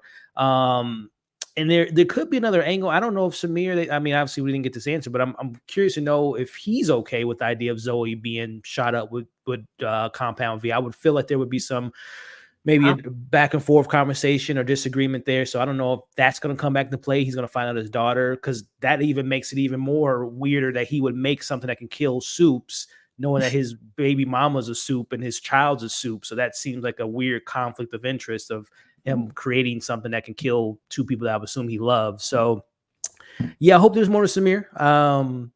It could be a Gen V setup. We might see him later on in Gen V maybe, but yeah, I don't know where they're going besides using Samir as leverage or blackmailing Victoria. And I'll say this for Butcher, he got some type of superpower, because I don't know how someone can cut someone's leg off in 2 seconds and reappear. Like I don't know. That didn't make as sense at all. Again, a lot of logic did not make sense for me on this farm. But yeah, like I said, we'll see what happens with Samir and how they're going to play that card. Dom? Butcher had to drag a grown man out of sight, cut his leg off using something. Teeth. And nobody saw, heard any Mhm. screams, Mhm. didn't nothing. All the law enforcement around didn't notice a thing, but they found the leg, but there wasn't a trail of blood going away from the leg. I just, Butcher's Batman, and we just gonna have to deal with it. But I don't care. I be feeling like I'm hating on the show, and I like the show. I No, do hate like on the it. show. What are you here for? The amount of things I don't care about is crazy. Victoria, because I think Newman is right up there with Stan Edgar as one of my favorite characters. I feel like she's a character that doesn't get enough shine. I actually like the political aspect of the show. I just wish we would see more of it. I wish that they would like lean into it and show her like moving and shaking and having to be a soup and a politician in a real way instead of just telling us about it. And so but again, I can't want it too bad because we don't have time. We don't have time because we gotta have Frenchie traumatize a grown man for 3 episodes. So we just don't have time for it. So, but hopefully with Newman and Stan Edgar on the same team again, and they back in business, we can get some coolness. But I think we won't see Samir again to the finale, or do you like or until Gen V. I think he's gone. And at this point, I just feel like whatever this manifestation, it's that warm. It's the venom pop him out. That's how he cut the leg off real quick and, got the body together. This thing popped out and assisted him real fast, and, it was useful in that way. I did love this. I was like, because of course I love how they have him conveniently show up here in this moment. Like, yeah, that's my boy doing the wrong thing. This is the thing. This is the Butcher that we want. And he's referring back to him like, you're going to help me get some V. And you have Samir looking like, who the hell are you talking to? There's nothing. There's no one over there. So I think this manifestation is not only in his mind, but this manifestation is something tied to that worm alien being in his body, and he hopped out like Venom and chopped that leg off and dragged him to another location all in under 5 minutes. Kay, how did you feel about Kay? Is Kay frozen again down there? They just won't let Kay be great. How did you feel about this, Kay? And let me know if you're frozen or not. Or can you see me? Hear me? I can hear you, but it's a little disjointed. But it's fine. We can hear you. I wonder, does Butcher know that he's in a figment of his imagination, or does he think he's real? Like, if he was with them, like amongst the rest of the boys, and he talked to him, would he believe that everybody else saw him, or does he know that it's not real? I think he has to know, because they conveniently make sure they're talking when there's. It's very convenient, so I think he knows. He has to know, and it's maybe I'll be glad when we're not here anymore, because now that we know that he isn't real, it feels like a waste of time. It feels a real one-off now, but I'm hoping that it's a whole thing, and it's just manifesting itself to look like Kessler, but it looks like Venom / V Monster when we finally get to see whatever. I don't know. I'm trying to make it make sense. I don't like it. I don't like it. I don't like it. Anything else on this situation here? Okay. I'm ready for Butcher to be in his villain era. I mean, he got his little imaginary friend, he got his powers, he got this man right where he wanted to build this virus for him. I want to see how far he is going to go. Like, is he going to be like Homelander level? Like, I'm gonna do what I want to do by any means necessary? Like, to what point is he gonna go too far? Like, what is he willing to go through to get to the point where he can take Homelander down? Is he going to get on Homelander's level to take him down again? We'll see. But once again, Kay, that's still like regurgitating what we've seen already. I really want them to do something new and something interesting. And I'm really upset that I don't see my slide with the Hennessy and the beer. Like, I don't see it. It's gone. I don't see and it's gone. It clicked off when the thing happened. But I had a whole thing because it was. I had it. It was. It's not. I do not see it here, and it's making me mad. Like I've been back here looking for it for a minute. I'm like, it's just not here. But I thought that was really funny when we got into the minority and the black ass and the peach and the beer and the I think it was like Pride gay lasagna for Maeve. Like it was a whole little. It was really funny. Is what it was. And then just that when the show gets into the Disney Plus streaming phase. Parody of it all. That's when I love the show. That's really, really funny, and that's what I like them for. But I don't see my slide. But what is here? We just have Sam and Kate. They're just in the background. They're just in the background. They show up at the ceremony presenting an award, and then we have this vault. You know, we're going to be Gauze and Wrath, and the framing of Cameron for the situation that A-Train did. But they're just here. They don't say anything. They don't really do much. And they're just kind of shuffled into the fold. And I'm like, okay, we better get them to saying something. Something. I thought this was so random, but I know that they're going to eventually come full circle. But this didn't work for me. Ashley? I want my other Godolphin kids. I want the 5 missing. Those are the ones that I want. You know what I mean? I don't care about Sam and Kate at all. And Cameron went out bad. He didn't deserve that because he didn't want his junk crushed by her anymore or to be pegged or whatever it was. I didn't like that for Cameron. I thought that was really, really sad. But he pissed off Deep in the same moment. He pissed off Ashley. You can't mess with these soups like that. But yeah, I wish we would have gotten more from the Godolphin kids other than, yes, Homelander, whatever you say, Homelander. Absolutely, Homelander. That's really all they came up there and said. I loved Homelander's speech, though. I was like, yes, come on, let's mess some stuff up, Homelander. And I want to see him take charge in the next episode and really send them on some missions. I'm excited about what this is leading to. Elliot, were you here for Sam the Robot and Kate making their appearance? I'm a Gen V fan, big time, and I thought Sam and Kate, like their arc throughout that first season was incredible.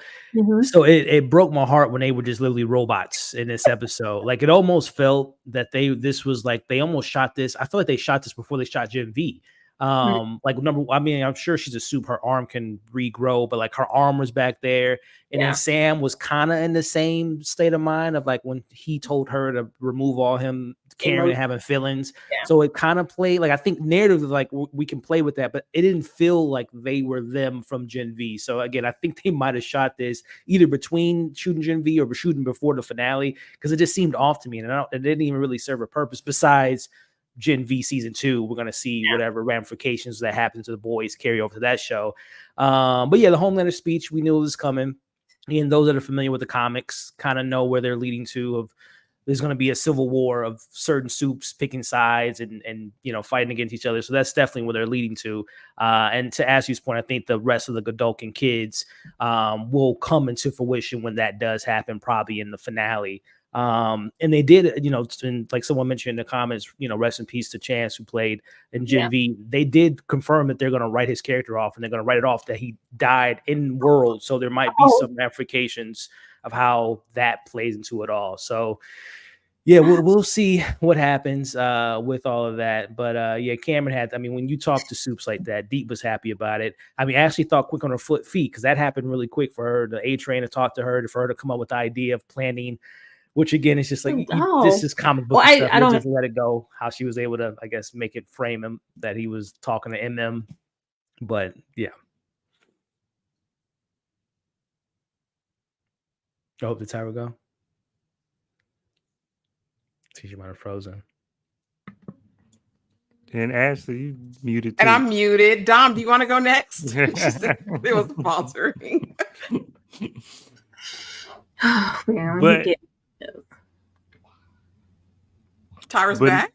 Yeah, I'm here. Oh, okay.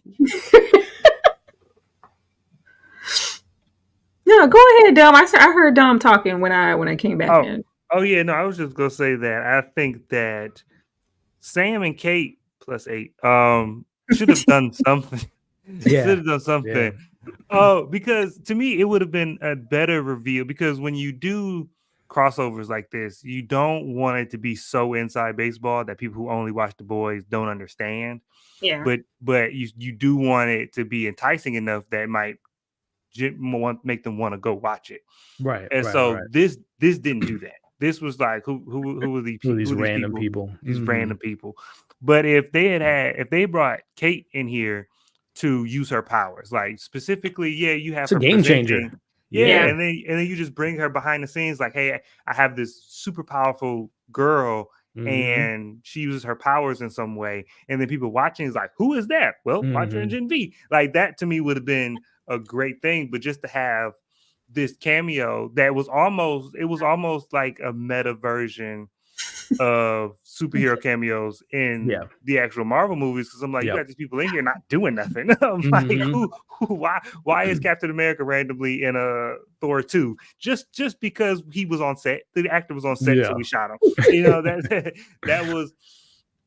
But with the Homelander, the Tucker Carlson be getting framed, I don't care. But the Homelander speech, I felt like we wasted a lot of time to get here, because this speech is long overdue, because to me, when he killed that innocent that person who threw the bottle at Ryan in the crowd, and then we ended the season, the next time we saw Homelander, this should have been his mindset.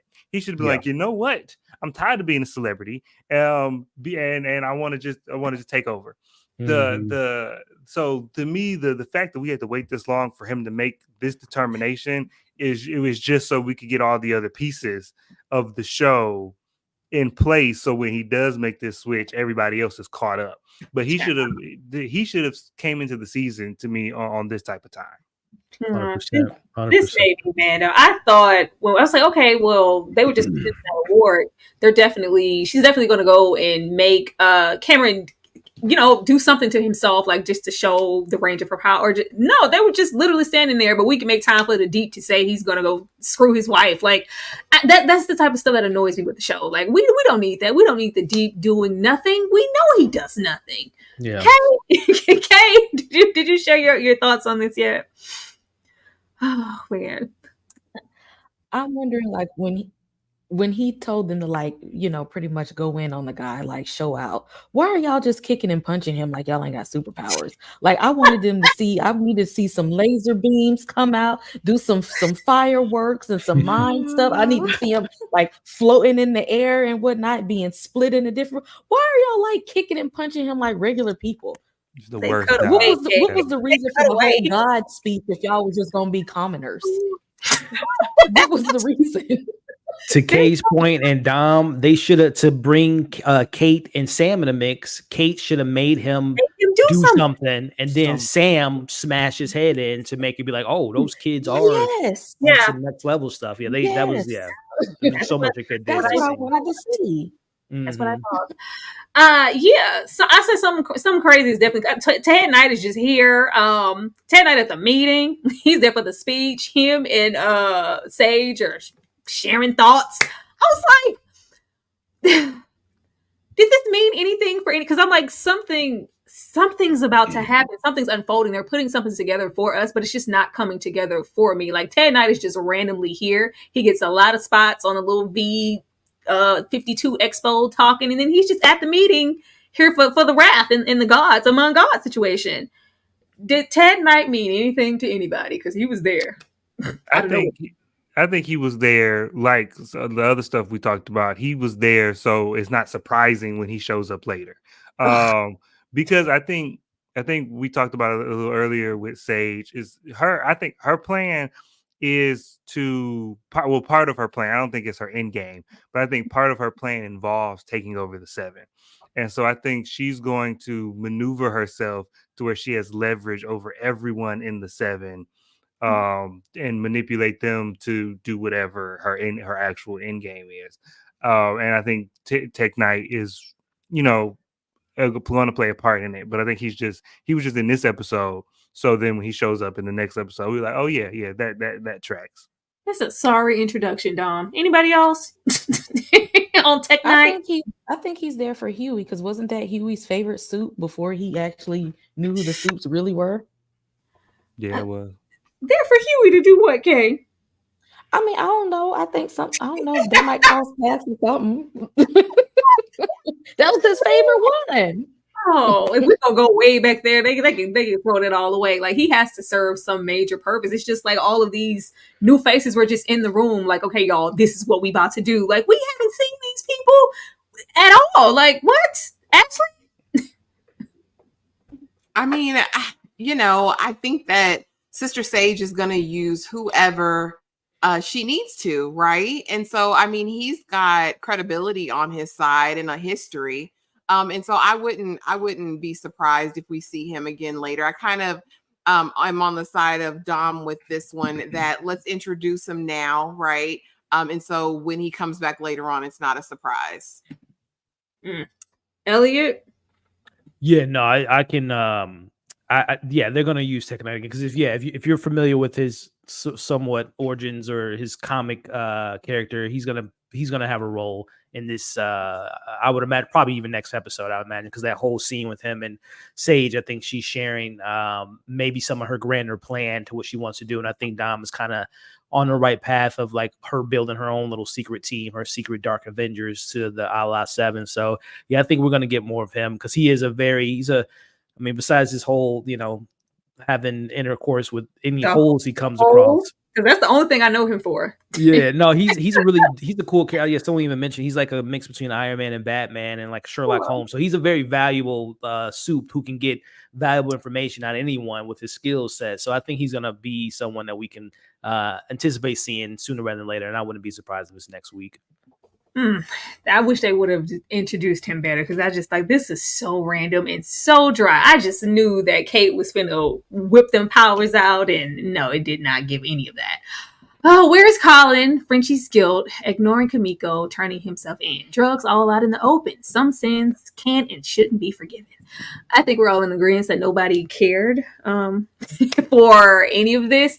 I care because I hate to see Frenchie in this state. Frenchie used to be one of my favorite characters, and he's diminished so far from that. Like him, snorting at the boy's hair, like just the rip in whatever his relationship used to be with Kimiko, just pretty much out of nowhere this season, and him getting to the point of guilt to go and turn himself into the police.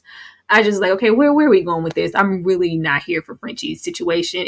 Unless Colin is somewhere being up to be a surprise supervillain, I do not care. Elliot? Yeah, Frenchie in jail, good. Keep him, lock him up, throw away the key because I think his character's done. I know that's not going to be the case, but I just secretly hope that that's what they're going to do because there's nothing that they're giving him right now that's remotely intriguing.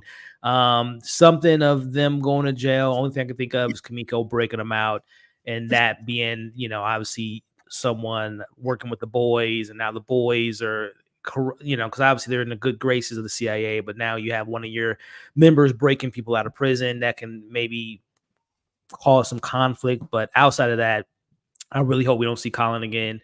Because what is he going to do at this point? So yeah, I literally am so happy that he's in jail because I really hope that they keep him in jail for the rest of the show.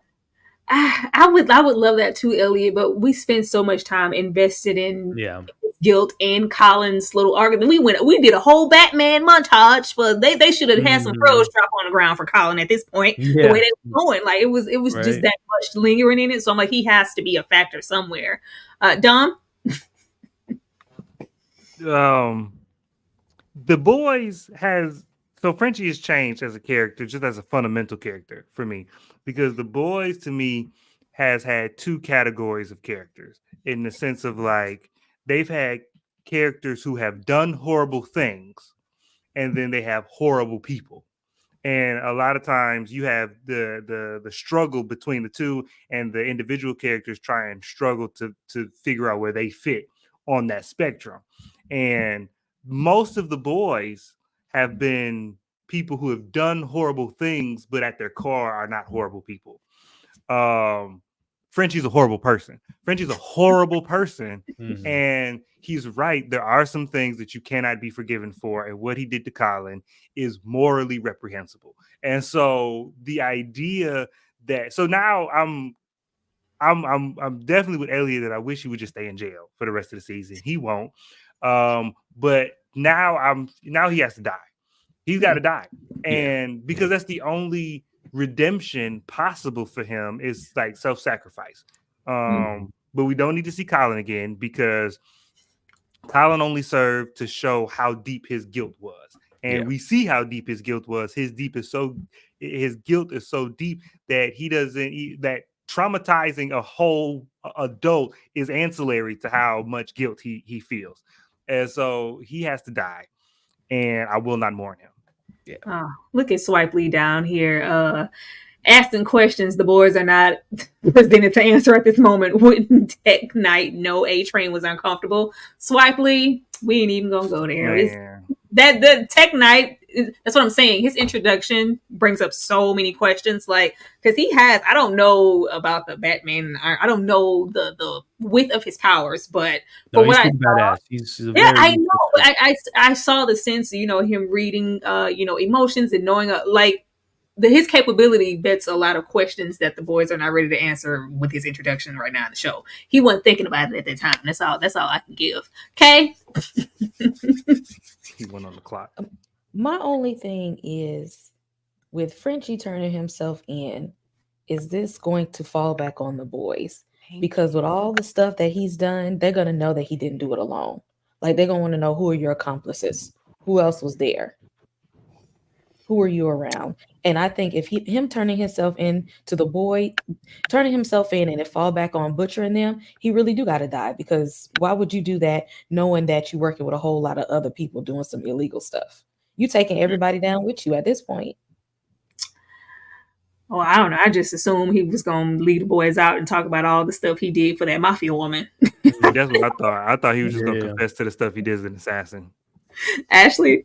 But yeah, Kay, I echo you there, sis, because I felt like, all right, this is probably the most selfish thing he's done. One of the most selfish things he's done up to this point, knowing he could be vital in the current situation, right? In the current climate, as far as what they're trying to do as an organization. But yeah, I used to love Frenchie. Now, not so much. I do think it puts him in a precarious situation because just like the CIA and the boys will know where he is, so will their enemies, right? And he's a captive audience at this point. So what if Sister Sage gets deep and wants to know more information? He is their prime subject to torture, to do whatever. I think if he was going to do something, he should just be gone. I think he should be eliminated. I hate to say it, but yeah, he needs to move on from this plane to the next. It's just he's a loose end at this point for everyone involved, and he's not mentally stable. He's liable to do anything. I think for Frenchie to have stayed viable, he would have needed a new person to save. It seems like for some reason he found redemption in working with Kamiko, which is why we didn't see this version of Frenchie. But as soon as she was like almost whole, that's when we started to see him slip back. So maybe they get him a new project and he gets better, but I think it's past that. No, I want him to die, and I love Frenchie, but I want somebody to die. Like the fact that all the boys have been intact this entire time, the stakes in the show need to be raised. And normally, once we start to lose some of the main characters, that's when it's like, oh my god, I didn't. We had the boys for this long. What does it look like without a Frenchie, without a Marvin, without it? Because you can go to somebody need to die. Somebody needs to die. It's gonna be Frenchie. I think you're totally right, Ty. I think Frenchie's gonna die this season. Yeah, he has and to. It's crazy. I think he has to. Yeah, and it's crazy to think that through the course of this show, how many members of the Seven we've lost. Yeah, but this team of regular people had just no casualties whatsoever. But we've lost like several members of the premier superhero team in this universe, but none of the boys. Is crazy. Yeah, that's funny. Because they're safe, it's them boys. Flight armor. Expectations for episode 6 for me. I just want the show to get better. I don't have anything that I can say I'm per se like, oh, I'm really looking forward to that. I need the show to come. We took too long to get to the plot points that I could consider good. The return of Vec and what is his name? Stan Edgar. Yeah, Stan Edgar. That should have been present. That could have been there episode 1. Ryan and his little prepubescent transition. I don't even want to hear Ryan voice. Ryan voice is like nails on a chalkboard to me. That little I don't like that. I need them to do something with him. Where he is now, we need him to be there sooner. Like the speech from, we just needed everything here sooner. So it's not enough here for me to be like, okay, I'm really anticipating this. I just want the show to get better. Ashley? Same. So I am all eyes on Sister Sage and her plot, plan, and scheme. That's what I need to get to the bottom of. Also, I want to see this reign of terror from the wrathful gods, lowercase g, right? I want to see that start. The bloodier, the better. Yeah, and I wouldn't be disappointed if someone gets taken out next episode. Doesn't matter who, but I'd like to see some action, right? We need to see something final happen in next week's episode. Ashley said y'all can take Butcher. I don't care. Somebody needs to die. I don't care. Elliot? Yeah, no, I'm with Ashley. I think we need something's going to have to shake up because there's only 3 episodes left. So you can't this looking, obviously we're 5 episodes in and wrapping up the season. This to me feels like just a setup season for a much better probably finale. And I think we might look back at season 5. Well, okay, they were setting the seeds for this, that, and the other. But right now we're in the midst of it. So it seems a little underwhelming. But I'm hoping that episodes 6, 7, and 8 really do. Because normally, and I've been somewhat starting my rewatch of The Boys. This is a trend that sometimes the middle portion of the season, the 4 or 5, even though I thought last week's episode was pretty good, but and not even just The Boys, most shows have a little bit of a soft patch in the middle and then they kick things off in the final 3. So I'm hoping that next week starts off that back end of this season of the wrath of Homelander, getting, making sure that the Supes know that they're superior than the humans and the humans having to push back because we still have election. And I know they released the final episode. The title was like a assassination run. So there's going to be something they have to build up into. Again, Vic probably ended up being the president by the end of the season, but building that building block there. Where are we going with the virus? So we're going to have something there. But like Ashley said, I think the sage of it all has to come and pop up now. We have to get some type of understanding of what she's setting up. And I think we're right. I think someone's going to die next week. I don't know on which side of the coin, whether it's a Supe, an important Supe from the 7, or if it's one of our characters. If I were a betting person, I would say a Supe's probably going to die just because, as Dom alluded to, the plot armor on our human characters are very much thick at this point. So I imagine a Supe's going to probably die next week. And it could be someone big. Nothing like Homelander big, but maybe, someone that, we've come accustomed to seeing. So fingers crossed. Yeah, a lot of people assume that A-Train's going to die. I think we all feel like on both ends, A-Train on the Supes end and Frenchie on the end. But yes, Elliot, the show is definitely in its Stranger Thing phase. We falling off around that mid-season, but we can pick it back up. There's always opportunity for us to, have a Kate Bush up that hill moment and come back and have this season. Maybe the next season is that because it's surely this one. Okay. I need Butcher's tentacles to come on out. Just the parasite just come out and just do whatever it needs to be doing right now, because I need him to set this thing off, because if Butcher goes off, that's going to set Homelander off, and that's who we need to really go off to kick this thing off. So Butcher, do whatever it is you need to do to trigger Homelander so we can get this show on the road. And you know what? I would really love to see Black Noir sip some peach cognac in the next episode. Maybe that's just me. I'm waiting on that 2K. I've been waiting on that moment since Homelander's "I am better" speech, and we're still waiting. Dom? Still waiting. So what I want to happen next episode won't happen. But what I want to happen is I want the episode to start with the president giving a speech, and Homelander descends from the sky and moves him out the way and just and gives his own speech of a new world order. and we have 3 more episodes of just carnage. That's what I want to happen. It won't happen. Butcher got to trigger him though. Butcher got to trigger him to do some foolishness. But trigger him to do what? Because he's already declared that I'm better. He's already declared that these are toys for our amusement. He's already declared that we're going to no longer be worried about approval and be celebrities. We're going to be wrathful gods. Wrathful gods show off their power. So I'm just, it's a lot of lip service. And then maybe that's just a comment of Homelander's character because he's all talk. But I don't think that we're going. What I think will happen is because this season, as you guys were talking, I was thinking that this season kind of reminded me of the first season of House of the Dragon in the sense of the chess pieces being placed. Like the whole season is set up, and then the finale is like, all right, now we're off to the races. But I think the reason that this season is less fulfilling than that is because we already know these characters. You shouldn't have to spend as much time setting the pieces because you don't have to introduce anybody. We've spent years with these characters already.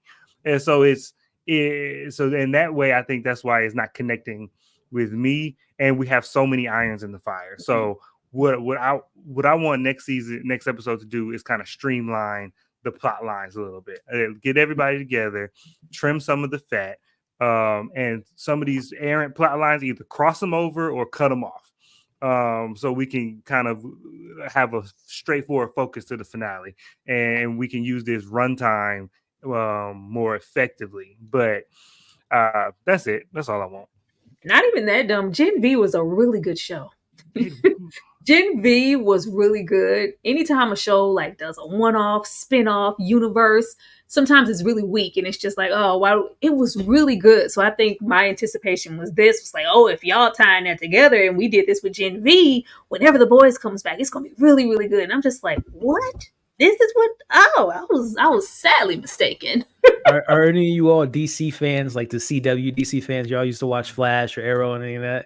Yeah. I watched Flash for like the first couple seasons. Yeah. Black Lightning too. Yeah. Yeah. So I'm a huge DC. This, to your point, Tyra, this reminds me of when Arrow was losing steam and Flash was like the new kid on the block, and that first 2 seasons of Flash was so good, amazing. Yes, but as they went along, they got weaker and weaker. So this is kind of reminding me of that CW, and that's why I'm glad their next season is the finale. Because if the Boys kept going, it would have just completely ruined everything that they started. So I will give Gen V the credit, the benefit of the doubt. They're new. They're going to be everything's new character, new stuff. So that's why I think it's a little bit better than the Boys right now because they're the new kids on the block, literally.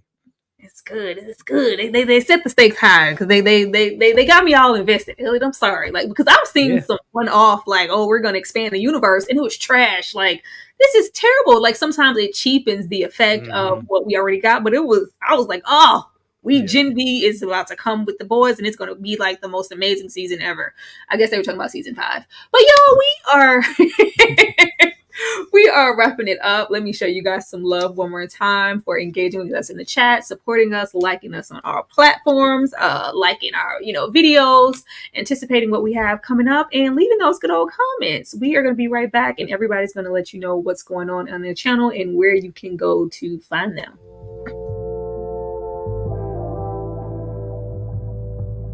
Hey, word on the street, I'm a suspect. Hanging with the killers in the projects. Taylor want a barrel, keep quiet. Slipping from behind. OG Bobby Johnson. OG Bobby Johnson. OG Bobby Johnson. OG Bobby Johnson. Out like an outbreak. Chopper start to make the house shake. With the pound case, eyes on your chin, better watch what your mouth say. With the footballs, nigga tripping. Keep sipping. AK with the beam on it. Clip sold on like a lean on it. Like behind ball. Move 100 pounds for a beat the charge. Tap down and play much of a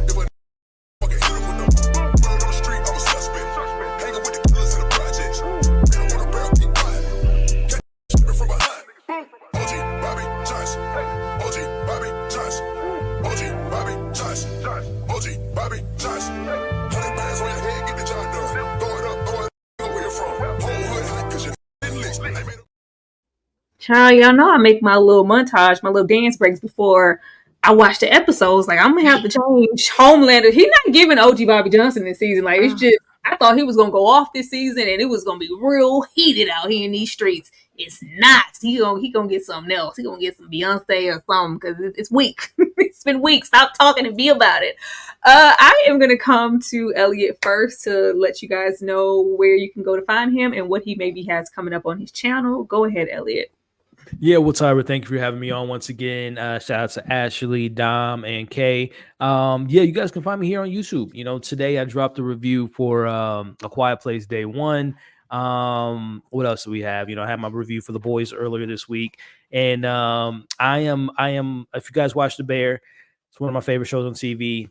I've only seen the first 2 episodes so far because I'm literally just marinating. I'm just letting this because I hate that they drop it all at once. So I'm gonna take my time with this. I'm gonna probably do a review next week or early next week. But if you haven't been watching The Bear, just 2 episodes in, it's like the writing is just crazy. So keep an eye out for that review. And then the coming weeks, you know, big horror fan. So Maxine next week, which I'm really excited for. And then of course, continuation of my after show that I host for House of the Dragon. We do a watch party every Sunday, so keep an eye out for, you know, hopefully you can join me for that.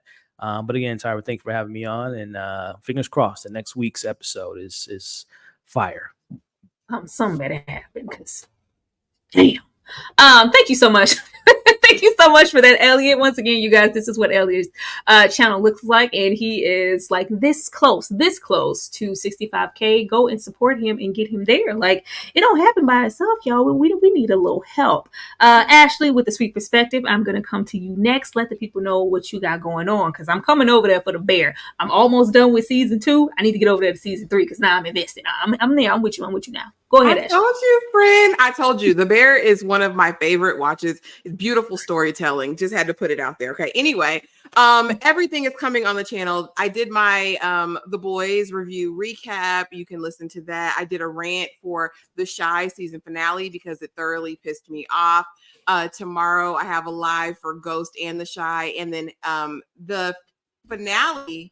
I'm heartbroken. Interview with a Vampire season 2 Sunday. My recap will be up, and the ladies will be here on Tuesday night to talk all things. And we're doing cosplay, guys. So be sure to check that out. Also have my House of the Dragon live on Monday nights. So yeah, come on over. Just hit the notification bell so you don't miss anything, honey. Because y'all know I drop something almost every day. Because every day, every day. Y'all, please do not miss our interview with the Vampire. We have been rocking over there heavy. We are hoping to get even closer to that 1,000 people in the chat, in the live. And that's no easy feat. So we would love for y'all to be there to support us in that. But do not miss that. This is what My Sweet Perspectives channel look like. She is this close to 3K. Go over there and support her on that, as well as her TikTok. She be over there making it do what it do as well. Dom, coming to you next with the Screen Static. What do you have going on over there? Well, got a lot of stuff coming up. They're coming out with a new Alien movie in August, Alien Romulus. So I'm doing a Road to Romulus where we're going to revisit all the Alien movies in the franchise. So every week I'm going to be going through all the Alien movies leading up to the release of the new one. So you can come stay tuned for that. That's going to be starting next week. And I'm still reviewing The Acolyte to start the new Star Wars show on Disney Plus every week. And it's the most contentious thing on the internet from my perspective, because the Star Wars fans are crazy and I love them. And so it's a very controversial show for a lot of reasons, but it's a good watch. So doing a lot of that. And then like Maxine, there's a movie called Long Legs coming out next week. We're going next week starts the weekly theatrical reviews. Every week, every Thursday, I'll be doing the theatrical review. Absolutely. And this is what Dom's channel looks like. Y'all go and support him. Go over there and get Dom to that halfway mark, to that 1,000, and give him some 500 subscribers. I don't know why y'all be playing on people top. The content is there. Go and get it. Somebody said, are you even going to do Alien versus Predator Requiem? So the way I'm gonna do both Alien versus Predator movies, I think I'm gonna do, but those will probably come after, because the way the weeks drop, I'll only do the Alien movies first. Then after Romulus comes out, I'll do the AVP movies, and I'll sit through Requiem. If y'all want me to talk about Requiem, I will sit through Requiem and skip to Prometheus and don't do nothing. You can really skip Prometheus. Oh my No, god. don't do that. I would No, defend don't do it. that. Ever say Yeah, do I, not I, disrespect I, Prometheus. That one was kind of no good. Prometheus. That's Later. my We'll tolerate it. I'll defend that with my Questionable diaphragm. decisions in it. I love the movie. I hated the characters. Oh god, but don't do that. Last but not least, Kay, I am gonna come to you to let the people know what's happening over there with Horror and Hooch. Go ahead, Kay. Okay, I'm planning to drop a review for The Watchers and Tarot this weekend. Live with Sweet Perspective on Mondays for House of the Dragon. Of course, Interview with the Vampire. We got reaction videos. We have the lives. Let's see, Evil.